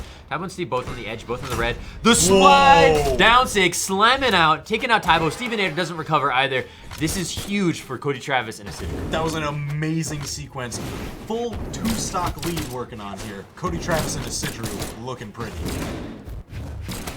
Stevenator moves in, looking for a sig, looking for the connection to take out Isidru here. He knows he's one breath away from getting Isidru down. The weapon throw not quite gonna do it. Side air, gonna hit him out. See him move back. I love that. Steve moves with the motion of the lance right out of the hitbox, charges that neutral heavy, and then pows him up through the ceiling. That was absolutely Bam, bam, great. Cody Travis still surviving. That extra defense coming into play. Again, not enough. He is still around. You cannot get rid of this guy. Heroes never die, and Cody Travis is a hero right now for the blue team. Coming down low, coming up through that center territory. Goes in on Steve. Steve getting caught out by that neutral air. Now the gun's out from Cody Travis. Tybo coming around through the center column. Goes up, moves right through Cody Travis's engagement. Steve picks up a nice stomp side air. Going to the ground pound on Isidru. I think that could be it. No, Isidru did get the wall touch. He's coming out. Cody Travis spreading some cover. Tybo goes in for the slide down stick, but it's not going to connect. Man, Isidru just stared 2 signatures in the face. Either one of them could have taken him out. Cody Travis finally going down. 1 stock apiece across the board, but Isidru just keeping it moving back to the center. Damage is high on Isidru. Damage is high on Tybo. Steve has a little bit more damage, and so it looks good for Cody Travis and Isidru, but it really comes down to whoever loses that first, the first ally. Yep. Getting put into that 2v1, it's just such a detriment. Here we go, catches with the blasters. Oh, Tybo tried to save his teammate, but got caught in it himself. Big slide. Isidru goes down deep, allows Cody Travis to follow up down the center column with a down air. That was Beautiful great team play, coverage. and there's a Closing sig. it out. Blue team Calculated. That was very clean. It was. I would love to see that again, right? Because, and we're seeing it right here. Yeah, look at that Final slide stocks. charge signature, forcing them to the center, and Cody Travis just picks one of the sides. He's like, one of them, they've got to split. That's the smart call, so that way they both don't get caught out, but I'm going to catch at least one of them. It's a beautiful play to outmaneuver and force checkmate right there. It was absolutely smart, fantastic, really what we're looking for, especially here in top 3. Top Right. 3, year 3, day 2. It just works. All right, Just works. but 2 stages left, 1 stage left. We're going back to Thunder Guard. I think this is a good choice, honestly. Yeah. I think they both performed incredibly here. It really came down to their final stocks. It was 1 stock for each legend. And it only came out at the end because of some very calculated play from Cody Travis and Isidru. That's very true. So Cody Travis, last one to arm up here. Everyone else rocking a couple axes, a hammer, just big weapons, big hitboxes. Cody Travis coming in with those guitars, and that's going to be interesting. He can get in close, break through their defense fields, and just kind of just really start going in on them. Tybo coming in with a nice string, pushing Cody Travis across. Tybo chases, gets to the wall touch, avoids the weapon throw, moves up. Cody Travis rotates out to get the weapons, and Tybo gonna go ahead and pick up Steve, and you see him pull back there. He said, I have my teammate, I'm not going to engage any further. Yeah, he kind of knew that they've got a little bit of that extra defense. So whenever you're getting your teammate and the opponent caught in a combo, you're going to deal a little bit more damage to your teammate. Big downstick from Isidru, kind of casually knocks Taibo off on the right, takes out his first stock, damages high Steven out on the left. Taibo coming through, goes in for the neutral air. Cody Travis goes for neutral air of his own. It really comes down. Who's going to get that first big hit? Ooh, Stevenator with the coverage sends Cody Travis down, evening up the stocks, sending a forceful message. That's fantastic, and now we're pretty neck and neck. Almost caught the combo onto Isidru there. Stevenator, you know he's got to be thinking about that one. Isidru had a beautiful side air, throws the weapon, nearly hits him, catches Steve, sends Steve up. That side air is going to KO Steve, brings Steve down to stock number 2. Taibo going up against Isidru, avoids The slide charge all the way down, called his bluff. Oh! He was like, you got away from it last game. This time, I'm going all the way. Isidru, he went basically under the map to pick up that sig. He loses his stock there, but it doesn't matter because he just pulled out the spiciest, crispiest thing I've seen in years. It was so bold. So bold. Oh. Cody Travis getting some blasters damage onto Stevenator, using their extra range. Stevenator is unarmed. He's got to pick up this weapon. But the gauntlets, again, are not going to have the range to beat out these blasters. Isidru gets a nice pull out on Taibo. Steve coming down low, gets the ground pound, saves Taibo from the chainsaw. Isidru right in there, moves out, tries to push out with that side air onto Stevenator. Stevenator gets the right wall, moves into that neutral air from Isidru, tries picking up the recovery. Weapon toss gonna connect, goes for the neutral air. Isidru counters with a nair of his own. There we go, Stevenator coming in. Isidru alternating Taibo going off against Cody Travis. Cody Travis gets the slaps though into Taibo. Taibo avoids the weapon toss down. Man, Stevenator's been so good about interrupting those chainsaws. Again, just look at that. Isidru, he wants it. He's looking to just deny that space. And I think that's not really a bad play because all the range that Cody Travis commands with the blasters. Isidru needing to be careful, don't get caught out on the left-hand side. Isidru gets a huge sidearm to Taibo, knocks him out of commission for a short while. He does get back to the wall touch there. Cody Travis clashing onto Stevenator. That's enough to KO Steve. But Taibo on the right side has Isidru down to his final stock as well. But Cody Travis ready there. Knocks Taibo out completely. Steve needs to knock Cody Travis out. Turn this into a 1v1. Yeah, he's got even damage with Isidru, but that's the problem. You can't have 2v1. They will cover each other. I love this play from the blue team. Cody Travis hangs back, Oh my big gosh. sig pick up right there, out from Isidru. And Cody Travis is ready to come in and dish the damage. No, another you neutral crazy? sig. Steve. Man, Isidru's coverage, he just knows. Oh, you're going to shoot high? All right, Stevenator mixing it up a little bit, going for that lower approach, snuck his way on stage. That down sig has been used so effectively by Isidru. No other algorithm I think that we've seen this weekend has been using those down sigs quite as effectively. And the damage on Steve's already in the red. There's a sig pick up from from Cody Travis, and Steve is knocked out 2-0 right now. Cody Travis and Isidru. Cody Travis and Isidru looking incredibly strong. Absolute monsters. Chat, this is lower finals. Whoever loses this is done. They're done. They're going to take done. third place. Whoever wins is going to go up to grand finals. If it so pleases you, send your energy to the players you would like to advance to fight off Lil Cap and Dr. Phazon. Only you can provide the energy and initiative to make that happen. Be the battery for these players. Well, with all that extra energy, let's see if it gives them the right choice of stage here. Great Hall, we're going back to Thunder Guard for Game 3. I love the Yumiko swap out from Taibo. I think this is a very smart choice. And going for that defense, right? So again, low attack, but Taibo does traditionally have a very good Yumiko. Oh yeah, we've seen him play a lot of her in 1v1, and if this can split into those separate 1v1s more often, I think he would do very well. No one quite hitting anyone each other. There's Isidru picking up his traditional down sig with that axe. Seems like no one's ready for it. I don't think people see it quite that often. Stevenator picks up a nice gauntlet piece out onto Cody Travis, with Isidru ready to punish onto that down sig again. You know what? That's what I like seeing out of Taibo with that Yumiko. Those signatures where he lays out the Foxfire, you know, they linger, so they get a little bit of extra space control than the enemy team. And it's very, very cool as long as you don't get hit. If you get hit, you lose it. Okay. Isidru going for his signature move right there, and that sets up for a huge down air. Taibo does get the wall touch, avoids that down air. Cody Travis on the left side coming to recover. Down air on Taibo is going to knock him out to his second stock. Here we go up top. You see Cody Travis get pulled off by the core, the Stevenator core, the Coronator. Coronator going for all these stock trades that's just happening. Looking just even between the two teams. Isidru arming up with that lance. Oh, gets caught by the fire. Tybo just missing the connection. Cody Travis hitting a nice sidelight onto Stevenator. Stevenator avoids the lance, gets a huge KO down there after a gravity cancel neutral sig. The beautiful shimmy. Oh, Huge gets caught side by air. the axe. He's not done yet. Stevenator on his way back, providing support for Tybo. The patience. And the trust in your knowledge that the wall was safe there from that ground pound and then turns it around to a ground pound Isidru, that was gorgeous. Isidru looking to get some more mileage out of these axe signatures. No, the side air's just enough. Sends Stevenator out if they can take out Tybo during this pressure play. Tybo's okay, he's moving back, goes in for that side stick. The side stick actually causes Cody Travis to do a little bit of team damage there, which lets Stevenator get up and get some punish on with his gauntlets, moves in with that side air, goes in for the ground pound. Cody Travis moves right on through it. There's a downer for Cody Travis. Tybo gets knocked out on the right side. Side air from Isidru turning around into that down signature into a side air. Stevenator coming up and around. Man, Isidru and Cody Travis looking so solid with that stock lead, and they're up 2-0 in the set. Man, Isidru's axe play is insane. It's out of this world. He's been catching so many signatures. Oh, There's the Tybo! punish.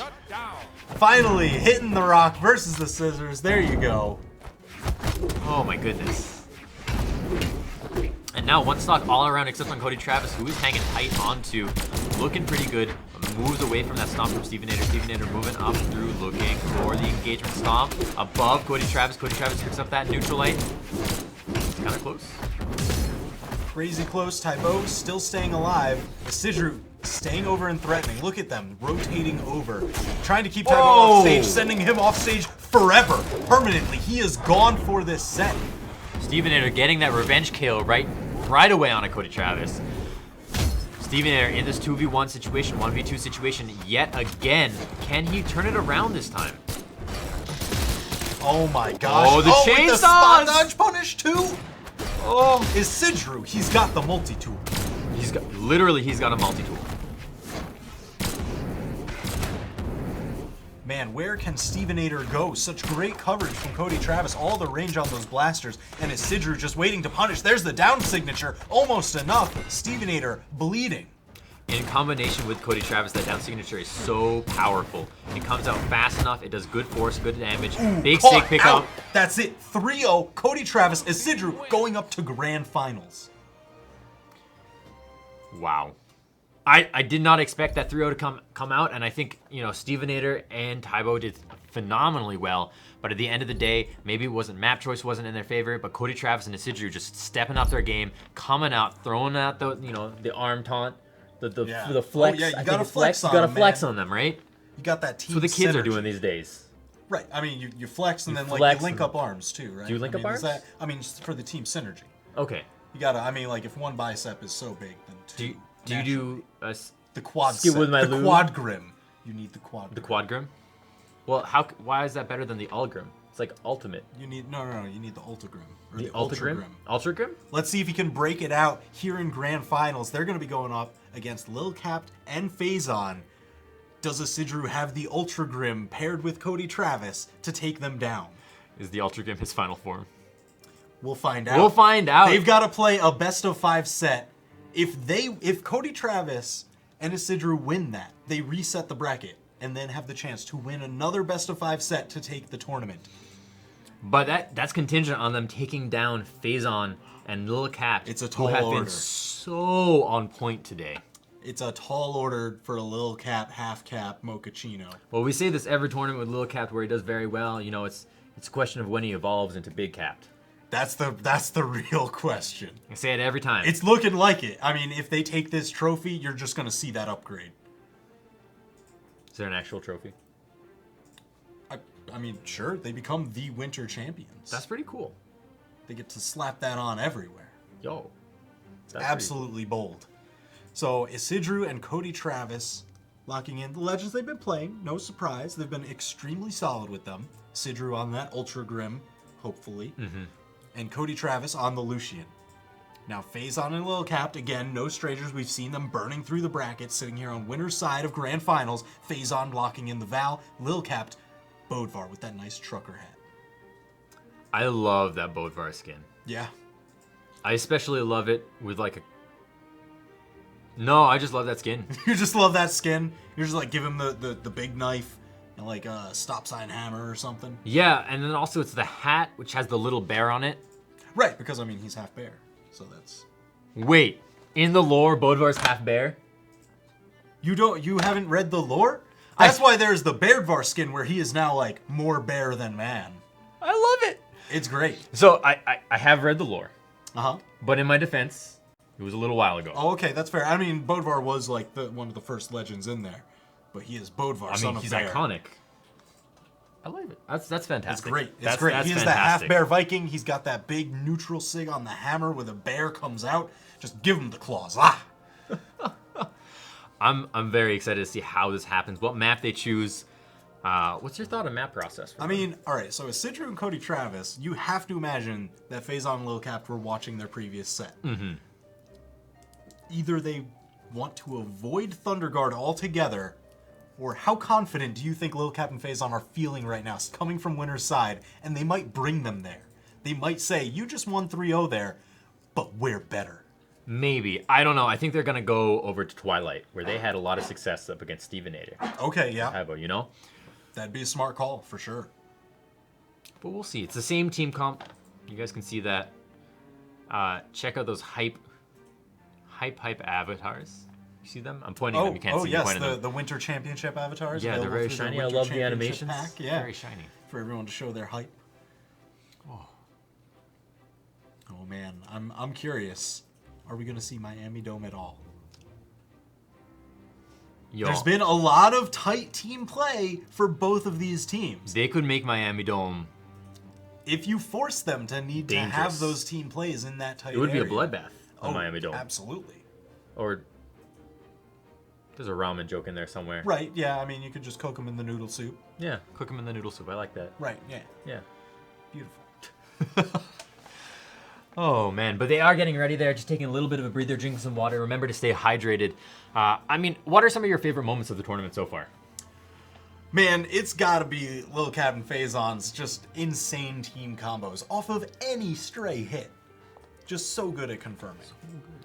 I gotta go throwback to a few hours ago at the culmination of the EU 2v2s.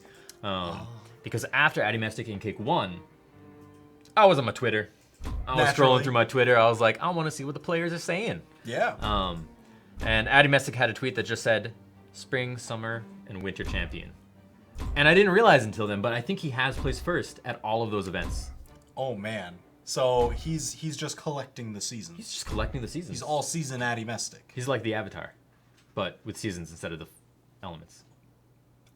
We need to like make something for him. That would be great. Here we go. You were right. Thunderguard Stadium. Ooh, okay. A little bit of a bold choice coming out. Cody Travis and Isidru, they gotta be feeling pretty good right now. Uh-oh. Lil Cap and Phazon, quick to take away that confidence with those team combos. They did not wait at all. Cody Travis already in the orange, especially with his high defense. Lil Cap hasn't taken any damage. Just now he is, but up to that point, he went 15 seconds without taking a single hit. Man, he was so good at extending stocks in winners finals. Let's see how much more of that we can get. Now, what I'm really interested to see here is if that same Hologram Sig play out from Isidru is going to work on Phazon and Lil Cap like it worked on Stevenator and Tabo. I mean, those axe side airs were looking pretty strong. Ooh, Phazon sending him over, dipping down around that Lucian Sig, almost taking out Isidru. Arming back up with those gauntlets. That ground Huge pound, not ground yet pound. enough to do it. Isidru kind of bumping up and around below the underneath there. Cody Travis gets knocked to the right. Lil Cap moving into focus onto Isidru, the side air on Cody Ooh, Travis. what a combo. Then Isidru gets out to the left side. Cody Travis recovers. Isidru recovers. Cody Travis putting the pressure out onto Lil Cap. But Phazon right there to hit a big down air onto Cody Travis. Picks up that wall touch there though. Comes in, but there's the KO from Lil Cap. Man, scooped up Isidru alone. Not enough to take out Phazon, What? getting sent down. Look at that. Perfect dodge through the weapon throw. Isidru still alive. There's Phazon coming in, picking up that recovery to knock out Isidru. Phazon, like you said, still alive. Very, very damaged here. Extending the stock past that minute and a half point, but just there, losing it. Right, they did manage to build quite a bit of a damage lead, though. Cody Travis again into the orange, and he's playing a very tanky character. Lil Cap trying to move in, saw a nice denial from Cody Travis. swords just rolling through everywhere, right across the board. Nice team conversion there. Side air into that down air from Phazon and Cody Travis. Phazon avoids that ground pound, hits the down air. He's got the high ground, no, it goes to the side air. Sidru above now. Meanwhile, Cody Travis gets knocked out from low cap instead of stomp side air. And the break dance, knocking Sidru down. 3-stock lead for Lil Cap and Phazon, due in large part to their great team confirms. Low cap hasn't lost the stock yet. 2 minutes in. That's very, very good for their team. It's very similar to what we saw from them in Winners Finals. Finally going down a little over 2 minutes in. Big pick up on that neutral air into the recovery out from Phazon. Coming around, trying to avoid, gets caught by the ground pound from Cody Travis. Cody Travis trying to space out Phazon. Phazon picks up the side air. Cody Travis down below. Phazon goes for the side air, recovers up above. Cody Travis goes down deep on that ground pound, comes back into the center column. Side stick not going to connect. The recovery though, Cody Travis is out. Man, Isidru is going to have to take out 4 stocks to his 1. I know Ogrim can take a beating, but he's got to be so careful. The down air out from Phazon. Sidru recovers down to the center column. He's down low. Phazon up above, just hanging out. The recovery got to be dangerous into the down air. Phazon down to final stock. That beautiful pinball action in the center channel. Sidru, he's got 1 stock down, 3 to go. Chat, give him your energy. No, breakdance off the wall. That's going to close out game 1, going the way of Lil Cap and Phazon. Phenomenal. Do you think we're gonna see them stick away from Thunderguard now? Maybe. I want to point out that Lil Cap, the number on his damage taken was 240. Think about that. Across. And he only lost 1 stock. 1 stock. My gosh. My gosh. Absolutely crazy. Dude's a monster, and I mean, not even. He's a half bear. He's a half bear. I mean, how do you take down a half bear? But it looks like he's switching out skins, maybe. No, he's sticking with... Oh. I think he's sticking with Big Rig okay. Bodvar. Cody Travis there. Coming in. He's thinking about it. He's taking a moment. Just like, all right, Lucian, I got a couple good plays in there. But I was getting knocked around a lot. That extra defense didn't seem to mean much against the combos of Lil Cap and Phazon. Mm-hmm. And now I gotta wonder what they're saying to each other, what's going through their head as they go into this legend choice, and as they sit there. You know, they have some minutes, they have some time to talk to each other and figure out the game plan. The Bryn comes out from Cody Travis. Okay, and again, they're going for that sort of double axe comp that we've seen before, looking for a lot of the extra range and space control. Back to Thunderguard Stadium. I think they're very comfortable here, and a lot of what you're seeing from the blue team in specific is they move to recover center, right? They use that center area as a way to kind of volcano them back up and into the match and recover. Oh, immediately into the combo. Sidru taking a ton of damage. Look up right on him. Gets caught by the downer, avoids the chainsaw and picks up that signature. Goes in for it again. Sidru right there with that side light. Goes in for the neutral air. Another neutral air. Sooner goes for 3. Doesn't hit that third one.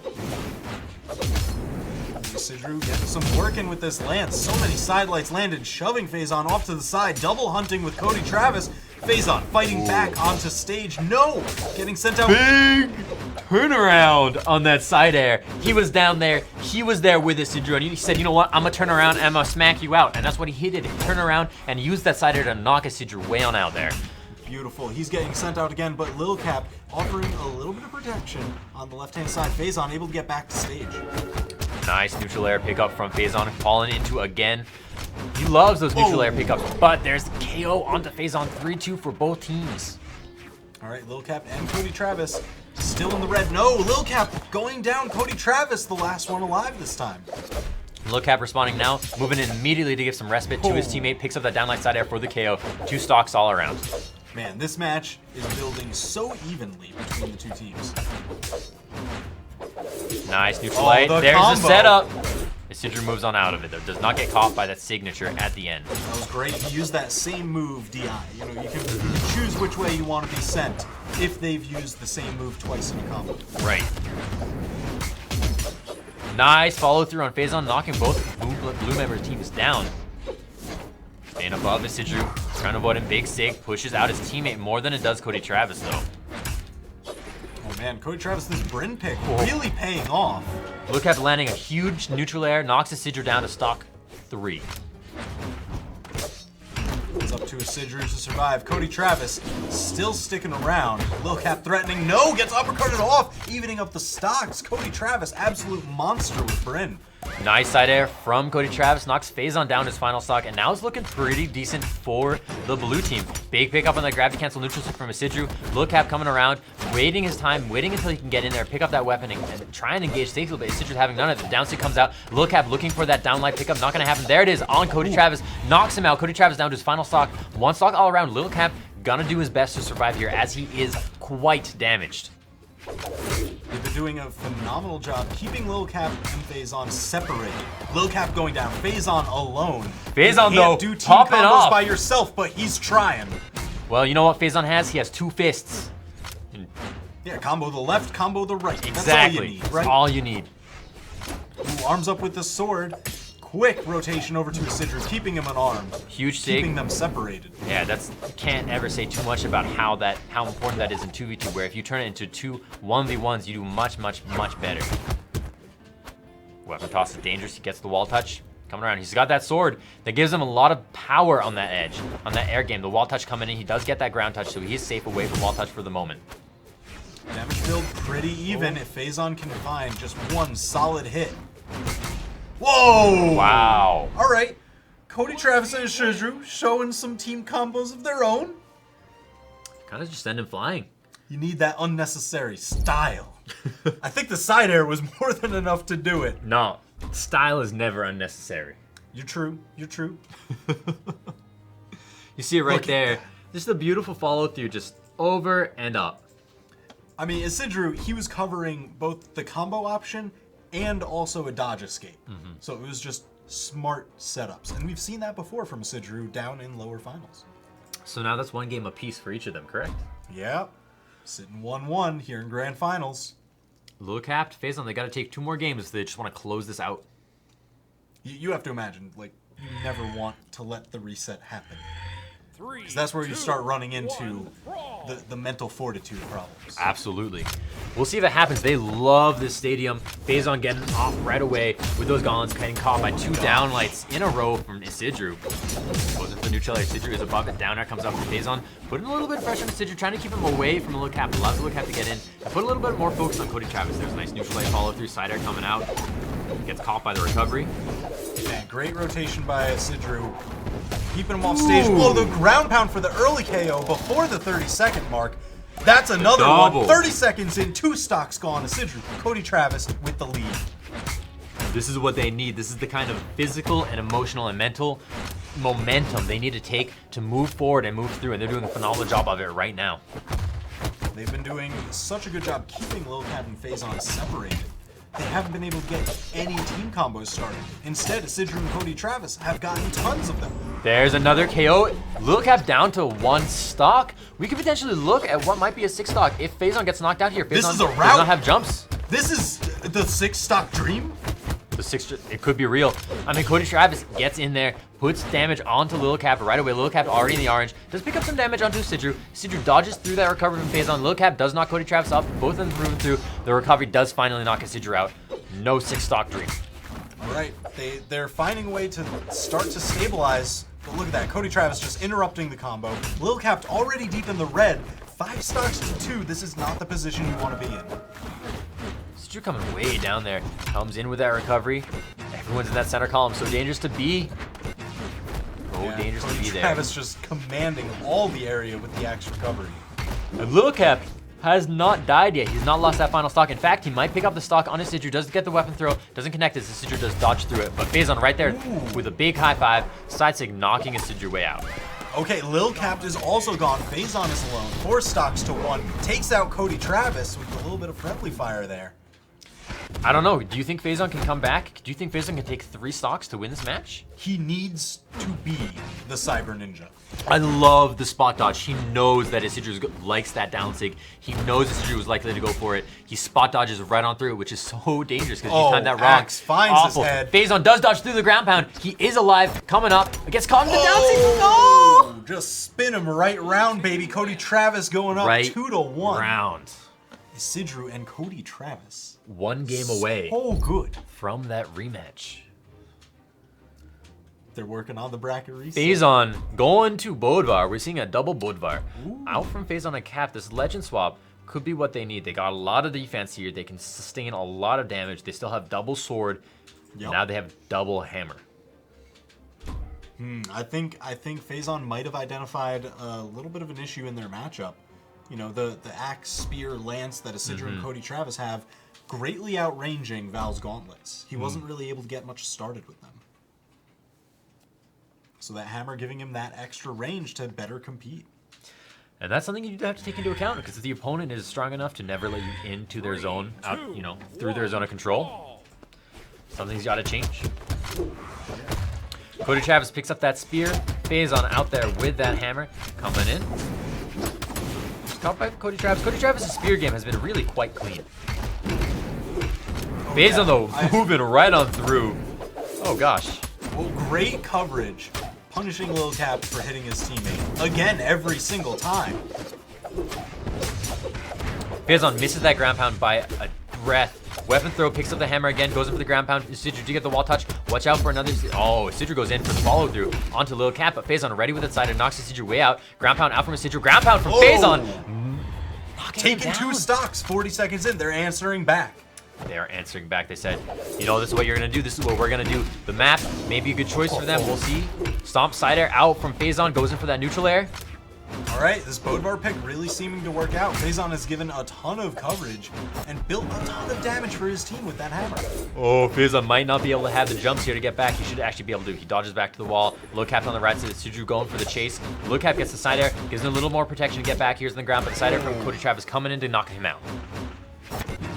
Cody Travis, I gotta tell you, after he switched to Bryn, this set has just been phenomenal. Oh, absolutely. I mean, he's so strong, so powerful. Recovery unarmed from Phazon knocks Isidro down to stock number 2. And by that, I mean... Oh, and there goes Cody Travis. This is a complete turnaround from the last match. Now it's 5 stocks to 2, but for Phazon and Lil Cap. Oh my gosh. Oh, Lil Cap's hammer trade. is insane. Just what kind of string was that? How This- much damage did Isidro just take? This is what I wanted to see from Lil Cap yesterday in the 1v1s. It's his hammer. It's so good when he turns that switch, when he flips it on. Oh, he's Isidro's unstoppable. gone. Isidro's gone. He's just gone. He got deleted by the hammer. Yo. These hammer plays, man. Nice do you spot dodge. contest a Right rock on on a through stick? there, recover. I don't think you can contest. I mean, the double hammer is so powerful. The stick comes out. Cody Travis, though, doing a great job of actually outspacing Little Captain and Phazon, of getting in there and doing some good damage. I love the weapon throw up, the weapon throw in, allows him to get the spear, which gives him a little bit more range He's and a little bit staying mobile. quicker initiative on a lot of these attacks. Nice side air. Little Cap has no hammer, but the stomp side air. That's the ban hammer. That's the game. Little Captain Phazon will take game number 3 3. or 4. Four. 4. It sets Game it 4. 2-2 in this best of 5 set. So preventing the reset, they're going to try and now take the tournament. If they can win this next game, they win the tournament. They are your 2v2 winter champions. But Cody Travis and Isidro might have something to say about that. They're looking for the reset. Chat, I want to see left tentacles if you want Cody Travis and Isidro, and a right tentacles if you want Lil Captain Phazon to win. Send the love, please. I'm curious to see who's going to have the heart of the crowd, you know? You know, Who do you think? What have you liked so far from these teams? man, they're both so good. I feel like I know Phazon. I've interacted more with Phazon in real life Okay. and Lil Cap, so I have that connection with them. Right, yeah. But Isidro and Cody Travis have been monsters, and Cody Travis is bringing out the Barraza, and I think the first time I ever saw Cody Travis play was on Barraza. Yeah. And he's the only Barraza I've really seen consistently who's like, I play Barraza sometimes. Like, that's really cool. It is really cool. And it's also been great seeing Isidro and Cody Travis really turn on their team combos kind of as a straight answer to Lil Captain Phazon's. Oh, absolutely. And then there's the other part of it is that on the blue team, Cody Travis has the 4 Tiffany clan, and Phazon has the 4 Steve clan. You know, these are shout-outs to their friends, to the other pro players who put up incredible fights today. And, you know, they made it very far, but not all the way to the finish line. It's a very tight-knit community. It really is. But only one can be crowned champion. So here we are, Game 5, Grand Finals. Potential reset or just potential champions? We'll find out as they go to Twilight Grove. This is Uh-oh. a map swap. This is where Lil Cap and Phazon have done amazing work throughout the entirety of the tournament. 3, 2, see. 1, brawl. Rockin' first weapon drops. Cody Travis hanging back, grabbing their team's Lil Cap, grabbing the one on the left-hand side. First hit out from Cody Travis. Moves through. I love the patience. I think you're going to see a little bit more patience out from the blue team, trying to wait out the opponents. It's those small moments in between that matter. Oh yeah, Sidru doing work with these Ulgrim signatures. Cody Travis nearly picks up that signature off the top for what would have been a KO, but I mean, Phazon in the red already. Cody Travis hardly been touched at all. They're just now taking a little bit of damage. Phazon moves through onto Cody Travis, stops the recovery, stops the down sig, down sig, down sig. Cody Travis escaping to the outside. Smart. Phazon was just set to kill. Whoa, there goes Phazon. That's it. So much damage. These signatures. Sidru, please. Sidru's down sig with that Algrim axe. It's unstoppable. It does so much damage. It's so strong in the last couple of sets we've seen. And he keeps going in on. Little Cap though comes around, side air, knocking his Sidru out. Cody Travis is gonna recover out from that right angle. But Little Cap is seen there. He's hovering around that wedge, seeing if he's gonna be able to move in. As Sidru pushes him up, Cody Travis moving up through, trying to follow through maybe. Side air now. Little Cap has that high ground, moves through the down air. The sig hits, but gets interrupted by Sidru. And Sidru with these lance plays now. Oh my god, Sidru. Getting some of that damage. He is the only healthy one on the map. Lil Cap and Cody Travis, they still have their first stock. Phazon getting caught by that sig for the wedge, saving him just a little bit there. He gets pooped up just by the axe with the neutral air. That's gonna knock out Cody Travis. Stocks. Phazon is down to his gosh, last. a double KO. Huge double KO. TWK, I don't know what's gonna happen. I mean, it's not looking good for Lil Cap and Phazon right now. They are definitely on the back foot. I mean, they just put Lil Cap and Phazon into the blast furnace underneath that wedge. So much damage coming out. Phazon already in the orange on stock, number 3. Oh, with the spot dodge punish, Sidru, your signatures are so good. Oh! Phazon moves Cody Travis into a Sidru signature. That was so cool. That was smart. That was so smart. Now Lil Cap and Phazon both down to their last stocks. Cody Travis refuses to die as he gets nared multiple times off the top, but does not hit that KO box. Ooh, they've got Cody Travis off the right-hand side. Lil Cap with the weapon throw, sets him down, lets him send to Sidru up to the top. They're keeping the team split. And Lil Cap and Phazon are doing such a great job of landing these strong hits that would KO, but it's not enough. Phazon's out. What a trade. Cody Travis taking down Phazon and Sidru, but Sidru had 2 stocks. Now they've got the solid 2v1 against Lil Cap. And I mean, Lil Cap's already got that damage built up. He does get a nice down air onto Sidru, but it may not be enough. Ooh, sending him down off the island. Cody Travis. We got a reset. 3-2. We've got the reset here in Grand Finals. Man, this North American 2v2 Winter Championship is crazy. We're going to go see another best of 5 between these two teams. And honestly, I couldn't tell you who's going to take it, right? Game 1, it seemed like, every game it seems like the ball is squarely in another team's court. Yeah, it's been very back and forth for the games. Either one's leading. It's like, this one is our game. You guys can have the next. Right. It's whoever can take that serve advantage from them. And we'll see what happens. Maybe they go back to Twilight Grove. No, it didn't work out so well for them. You see Phazon's, he's saying no. No. Blackguard's out. Miami, no? No, it'll go to Great Hall, I bet. You thinking Great Hall? Yeah, I think it's the more likely. stable of the two? Yeah. Yeah. It's a little bit bigger, too. Yep. Oh, for sure. And I think, correct me if I'm wrong, but the boundary box, right, on where if you pass it, you get KO'd, right? Yeah. It's a little smaller on this 3, map. 2, Am I wrong? 1, brawl. Little bit, yeah. Might be more for the 1v1. There we go. Phazon with the hammer plays on this Bodvar pick. Getting a couple extra stops, but Sidru just quick to interrupt with this lance. Look at him just flying in there. He's ready. He goes on in with that down air, pushes Lil Cap a little bit away, comes back, does it again. It's really nice. Very gentle, I think. Ooh, Cody Travis splitting Phazon off to the right so that way they can beat up Lil Cap. Nice. Oh, team combos. Hello. Lil Cap coming through. turning that damage on Phazon into a conversion, allowing Phazon to knock Cody Travis up, avoids that signature. Lil Cap gonna try and follow through. Sidru picks up the first KO onto Phazon, but Trading immediately you see, stocks oh, back and forth. Knockout. Lil Cap, the last man standing. Man, Whoa, look at with this the team hammers. play. There's Lil Cap and Phazon. That's the combos they've been looking for. Nice gravity cancel down stick, knocking Sidru down to his final stock already. Ooh. Man, and again, we're back to Lil Cap, just extending stocks. That's what he does best, but a nice grab. I love that signature out of Brazza's kit. It moves up, it grabs you with the edge of the X, just whips you down. Man, Sidru and Cody Travis getting some combos of their own, splitting that damage. Phazon deep in the orange, going into the red. Those little moments, right, where Lil Cap knocks someone out towards Phazon. Phazon gets a moment to knock it back, and then ignores him and walks away because he has his own problems to deal with. But that's the little pieces of teamwork that allow the damage to build up so quickly. Oh yeah. Sidru's trying to get some work done with the axe. Uh-oh, don't get caught out. You are on your last stock. Phazon going down. Cody Travis going down. Can Sidru stabilize? No, he cannot, as the stomp side air from Lil Cap annihilating him. That was clutch. Lil Cap giving them the 2v1. Trying to re-win this set after the reset. The double nair. They're synchronized. Phazon and Lil Cap have synchronized at this point. Oh yeah. Ooh.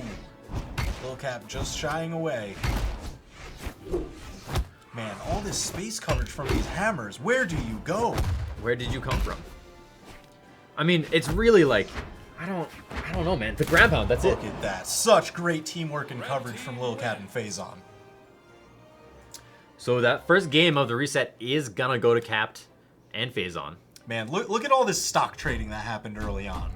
Bam, there's one. There's bam, the other. There's the other. bam. Lil Cap, so good. Bam. He's the only one to survive. It's the Thunderdome.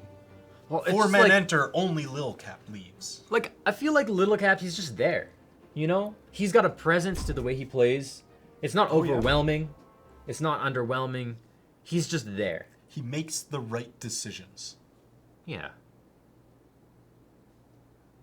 Here we go, locking in again. Cody Travis and Sidru rocking that Baraza Ulgrim. One. Brawl. But now Blackguard Cave. Interesting.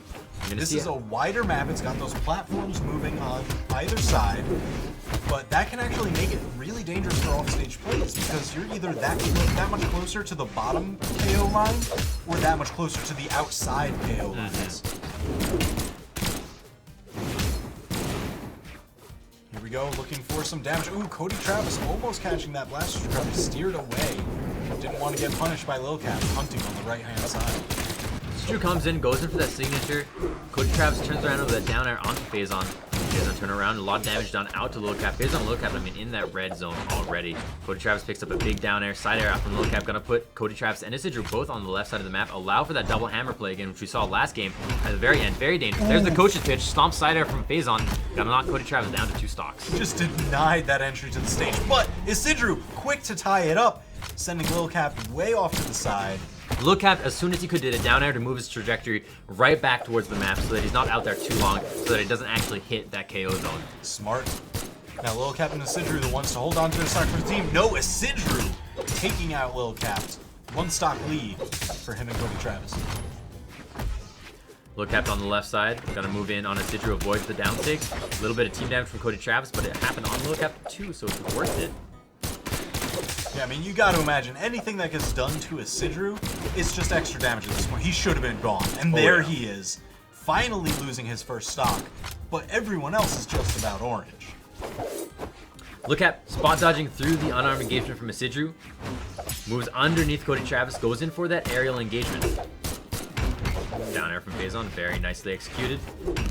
Side air again, looking for that KO onto Cody Travis. Oh, but his Lil Cap, you know, he's moving through, picking up a lot of these neutral game moves out here. Yep. Oh no, Phazon going down to his last stock. Look at that beautiful weapon throw. Isidru confirming off of it, and quick rotation over to Dr. Phazon. I love the falling dare onto Cody Travis. The teamwork, even the conversions off the enemy team, very nicely executed. Phazon falls into and denies that down stick from Isidru. Moves up. There's the side air coming out. Side air again. Ooh, Phazon protecting his teammate. Lil Cap is very damaged. There he goes, getting knocked out. Cody Travis getting knocked out. But now will Isidru get knocked out? That's the question. Because Isidru's hanging tight on 2 stocks, and I think every second that he's alive, every damage he deals, it's gonna start building. Oh yeah, they're finally able to take him down. Phazon's got to be careful though. He's going into the orange. Lil Cap quick to follow. This is looking rough for Lil Cap and Phazon. Big side air knocks Phazon out to the right side. Phazon moves in the double down, neutral light coming through, but the KO onto Oh Phazon, my gosh, and then Cody potentially Travis, please. the KO onto Little Cap is gonna work. GWK, what's gonna happen? KO. Lil Cap's got to stay highly mobile. He cannot get caught by anything. That side air, it might be enough to do it. Oh, the signature covering the dodge. Step back, slam the ground. So the second game is gonna go to Cody Travis and Isidru. It's not impossible that this will go to a second game 5. I mean, right now it's sitting at 1-1. It's been so even between these teams post-reset. They really do go back and forth. Now, my question is, is Cap gonna change out? No. No. Capt is going to stay that Bodvar forever. And ever. You know, I'm pretty sure Cap has some other legends he can play. Yeah. Phazon going back to Val.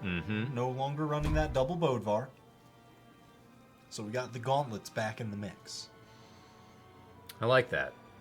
I think if Phazon's able to get in there with those gauntlets, especially off the edge. Oh, yeah.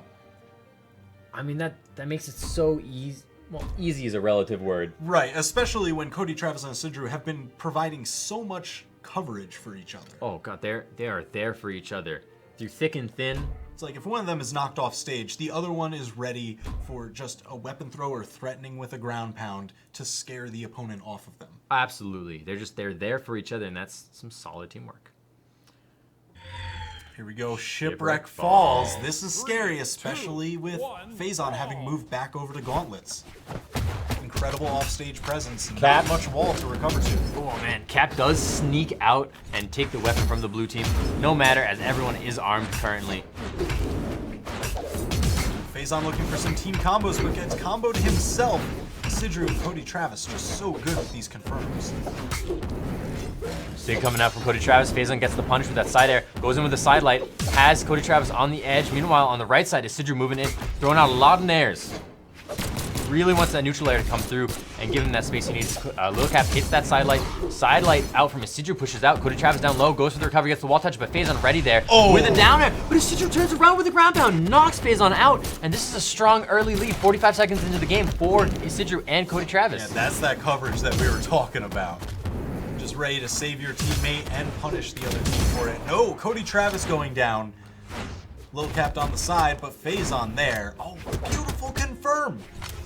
Now, that's the stuff you want to see. That neutral air is so powerful. Unfortunately, Lil Cap does get KO'd right there. Isidru ready there to save Cody Travis from the relentless fists of fury coming out from those down airs Phazon is throwing out. I mean, Phazon's already put on so much damage with these gauntlets. It's definitely been worth it. Isidru, though, will refuse to lose his first life. He's hanging strong, doing a lot of damage, gets hit by that side air, does not get KO'd. He's coming in, goes for the recovery, gets back on watches, goes for the ground pound. He's below now. Oh, Phazon needed that neutral air to get back to stage, and he missed it because Isidru was able to move through it. Phazon down to his final stock. Oh, Cody Travis going down to his final stock. Dead even across the teams here, especially with this damage build happening on Isidru. Here we go, Isidru managing to get back to stage, but quickly knocked back out by Phazon. Stomp side air, gonna push Isidru out. I love this map control right now that Phazon and Lil Cap have been working on. They really are trying to control this neutral territory. Yeah, they've just been playing zone rather than playing man. You see them rotate targets very, very often. Phazon kind of sticking the left-hand stage control. Oh no! Oh! That was insane. They made it work. Taking out Isidru. Cody Travis deep into the orange. That Beautiful teamwork. nearly confirms a second KO for them too. Lil Cap does get knocked out. He does make it back. He's alive still with 2 stocks. Avoids that down stick from Isidru. Isidru gonna get knocked a little bit to the right by that side light from Lil Cap. Lil Cap moving through, hits that side air. Caught by the weapon throw. The side stick comes out. Big high five over to Isidru. Doesn't KO him, but Cody Travis out on the left side does not get KO'd. Should be able to recover. Has an X recovery, I think? No! Does not have the X recovery. That is it for Cody Travis. Isidru 3 stocks to 1. Let's see how many of these Ulgrim signatures can he get to work. Oh no, team combo time! Again, they're just so good at their spacing and confirming. Every hit turns into 2, turns into 3. Lil Cap down to his final stock, and Isidru's been laying it out. Beautiful spot dodge from Phazon that allows him to get past that recovery that would have otherwise KO'd him. He's got to be very careful. You see him moving in, moving back. Lil Cap trying to get in there, provide cover. There's the down signature. Doesn't hit, but there's the KO off the recovery. That's going to give game 3 over to Lil Cap and Phazon. Man, 2-1 here after the reset in Grand Finals. Man, just look at that. Isidru trying to make it work, staying mobile, swapping weapons quickly, just keep them on their toes, but it's not going to be enough as he gets picked up into the KO. You're going to see the map picks here right away. Twilight, Thunderguard, Blackguard. What you thinking? They have played on all 3 during their first and second set. Lil Cap and Phazon to pick. Thunderguard. Thunderguard, that is where they opened, and they opened up with a very strong message against Cody Travis and Isidru. Oh, absolutely, and there they go back. All right, looking to close out the set just where it began. Everything is cyclical. Phazon and Lil Cap looking to run them through the wheel. This could be that last game. Send your energy to 3, these players, 2, please. 1, Let them know that you brawl. love them, or not. Here we go. Spawn and run on and weapon pickup for Cody Travis into those guns. Hits that side air. Trying to outspace Phazon. Phazon just doing little bunny hops, moving away. Lil Cap also with that weapon. Gonna go ahead and get that unarmed neutral air out. Gonna pick up the Phazon gauntlets out here. Moves through. Down air. Gonna catch Cody Travis into that neutral light. Follow There's through. the team combos. so nice. Isidru taking a ton of damage immediately. They're so ready to just, you know, bounce the players, bounce people back and forth between them. It's so nice. You know, that's got to Phazon with a huge ground pound. Cody Travis cannot recover. That is an early stock. Cody Travis is knocked out. Wow. Would not have expected him to lose his stock that fast. Lil Cap deep in the red, though. Phazon barely damaged. Big Sig. Phazon jumps over it, so that only hits Cody Travis. Cody Travis goes for the Sig of his own. Doesn't get caught out, actually gets punished. Team combo. Phazon losing the gauntlets right there. Gonna try and move in on Cody Travis, but Cody Travis gonna not look his back. And from behind, Lil Cap comes with that stomp side air, pushes a little bit of protection for Phazon. Ooh, Lil Cap smartly dipping down into the shenanigans area. That hammer neutral air so threatening from below. Phazon up above. Spot dodges through that signature, so it only hits Cody Travis's teammate Isidru. Isidru coming out though with that side air does good damage. Isidru is down. Phazon recovers, still on 3 stocks. That will knock out Lil Cap. Split the difference. One goes high, one goes low. Lil Cap and Phazon both going out. Stocks evened up. Beautiful. Cody Travis in the red right now. Gonna be a target probably for the red team. Lil Cap does get that sword, goes in for that downlight, knows if he can pick up that string, it will work out well for him. You know, Cody Travis playing a bit more of that back support role. There's the weapon throw, there's the long range blasters. Smart decision given that he's in the red. Isidru coming in here with a lot of these neutral airs, trying to control the space with that lance, but he does throw it, and now Lil Cap gonna go ahead and try and keep weapon control, but not before Isidru can sneak out that axe. Oh man, Isidru and Cody Travis both deep in the red here. They're looking to extend these stocks. They're going to be playing a bit more of the ranged game. The recovery does KO Cody Travis. Lil Cap wants that neutral air. Stomp side air, and there it is, KOs Isidru. Solid lead for Lil Cap and Phazon. A full 2 stocks, their blood is on fire right now. We'll see if they're able to keep it through, or if Cody Travis and Isidru are going to bring back that magic fire and bring it to a game 5. Ooh, Phazon getting some gauntlet stuff started. Carrying Isidru over Cody Travis, quick to rotate to save his teammate. Nice follow through on Phazon. There's the neutral air. There's so much damage to that string. Yeah, this switch back to Val really paying off. Big side sig gives Lil Cap the space he needs to recover while building damage on the opponent. Stomp side air into the follow-up from Phazon. The awareness. Oh, but Lil Cap getting sent out. Phazon alone for a little while, but fighting off Isidru. Yo, Phazon is throwing out these side sigs, these big high fives left and right. Oh, the double no. ground pound knocks Phazon down to stock number 3. But not before Isidru and Cody Travis are down in the red here. Neutral air, not enough to KO Cody Travis. Barraza does have high defense. Stomp side air. Cody Travis is out. Isidru charging up that signature. Oh, It always catches works. Lil Cap. The down air, and that's it. That's Scoop game. him. That's it.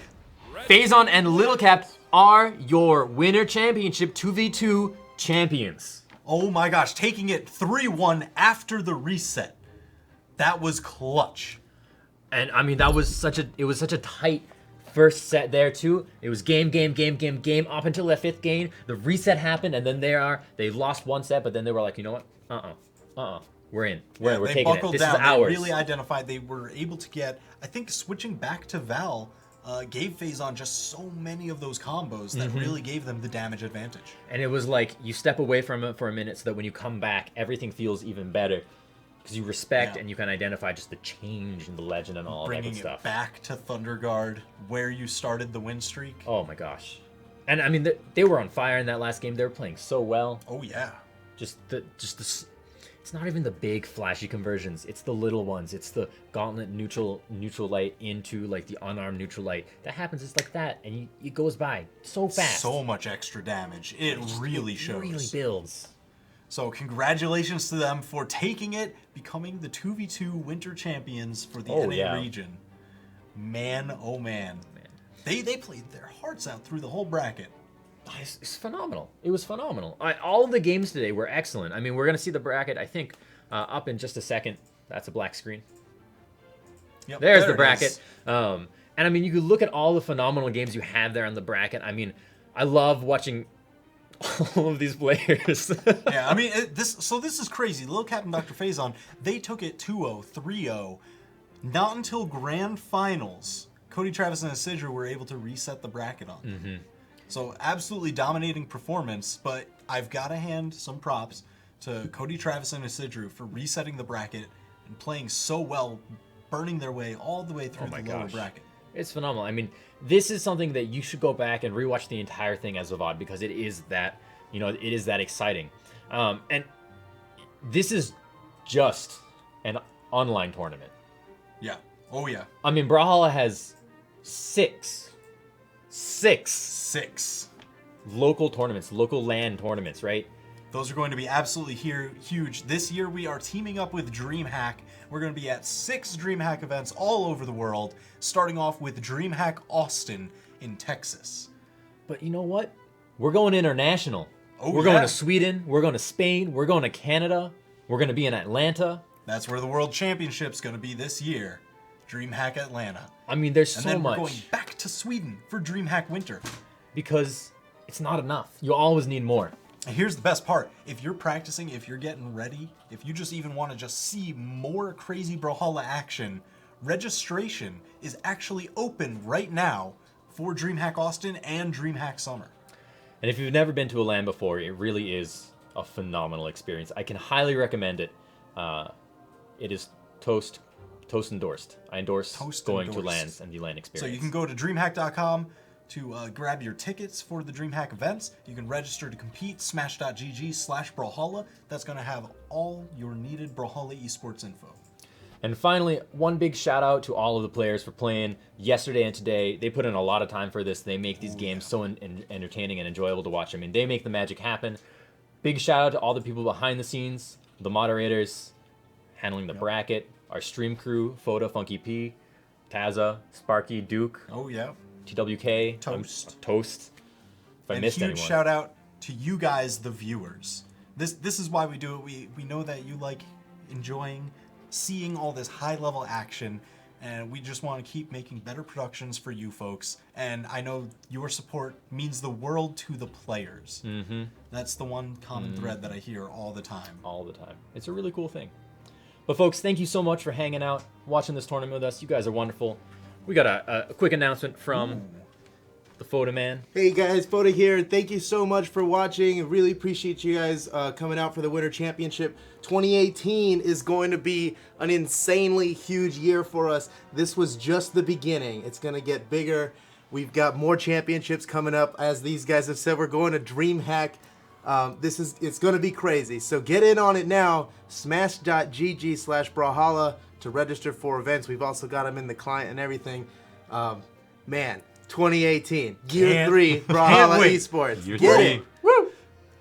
This is for you, chat. Oh my God. I told him I would. Of course, a man of the people. Give them what they want. Wonderful. So until next time, keep playing at it. keep practicing up. I can't wait to see what new names we see popping up in the brackets. There were a lot of crazy upsets this tournament, lots of new faces, lots of new champions. Oh, So the future of Brawlhalla Esports is bright, and we will see you there.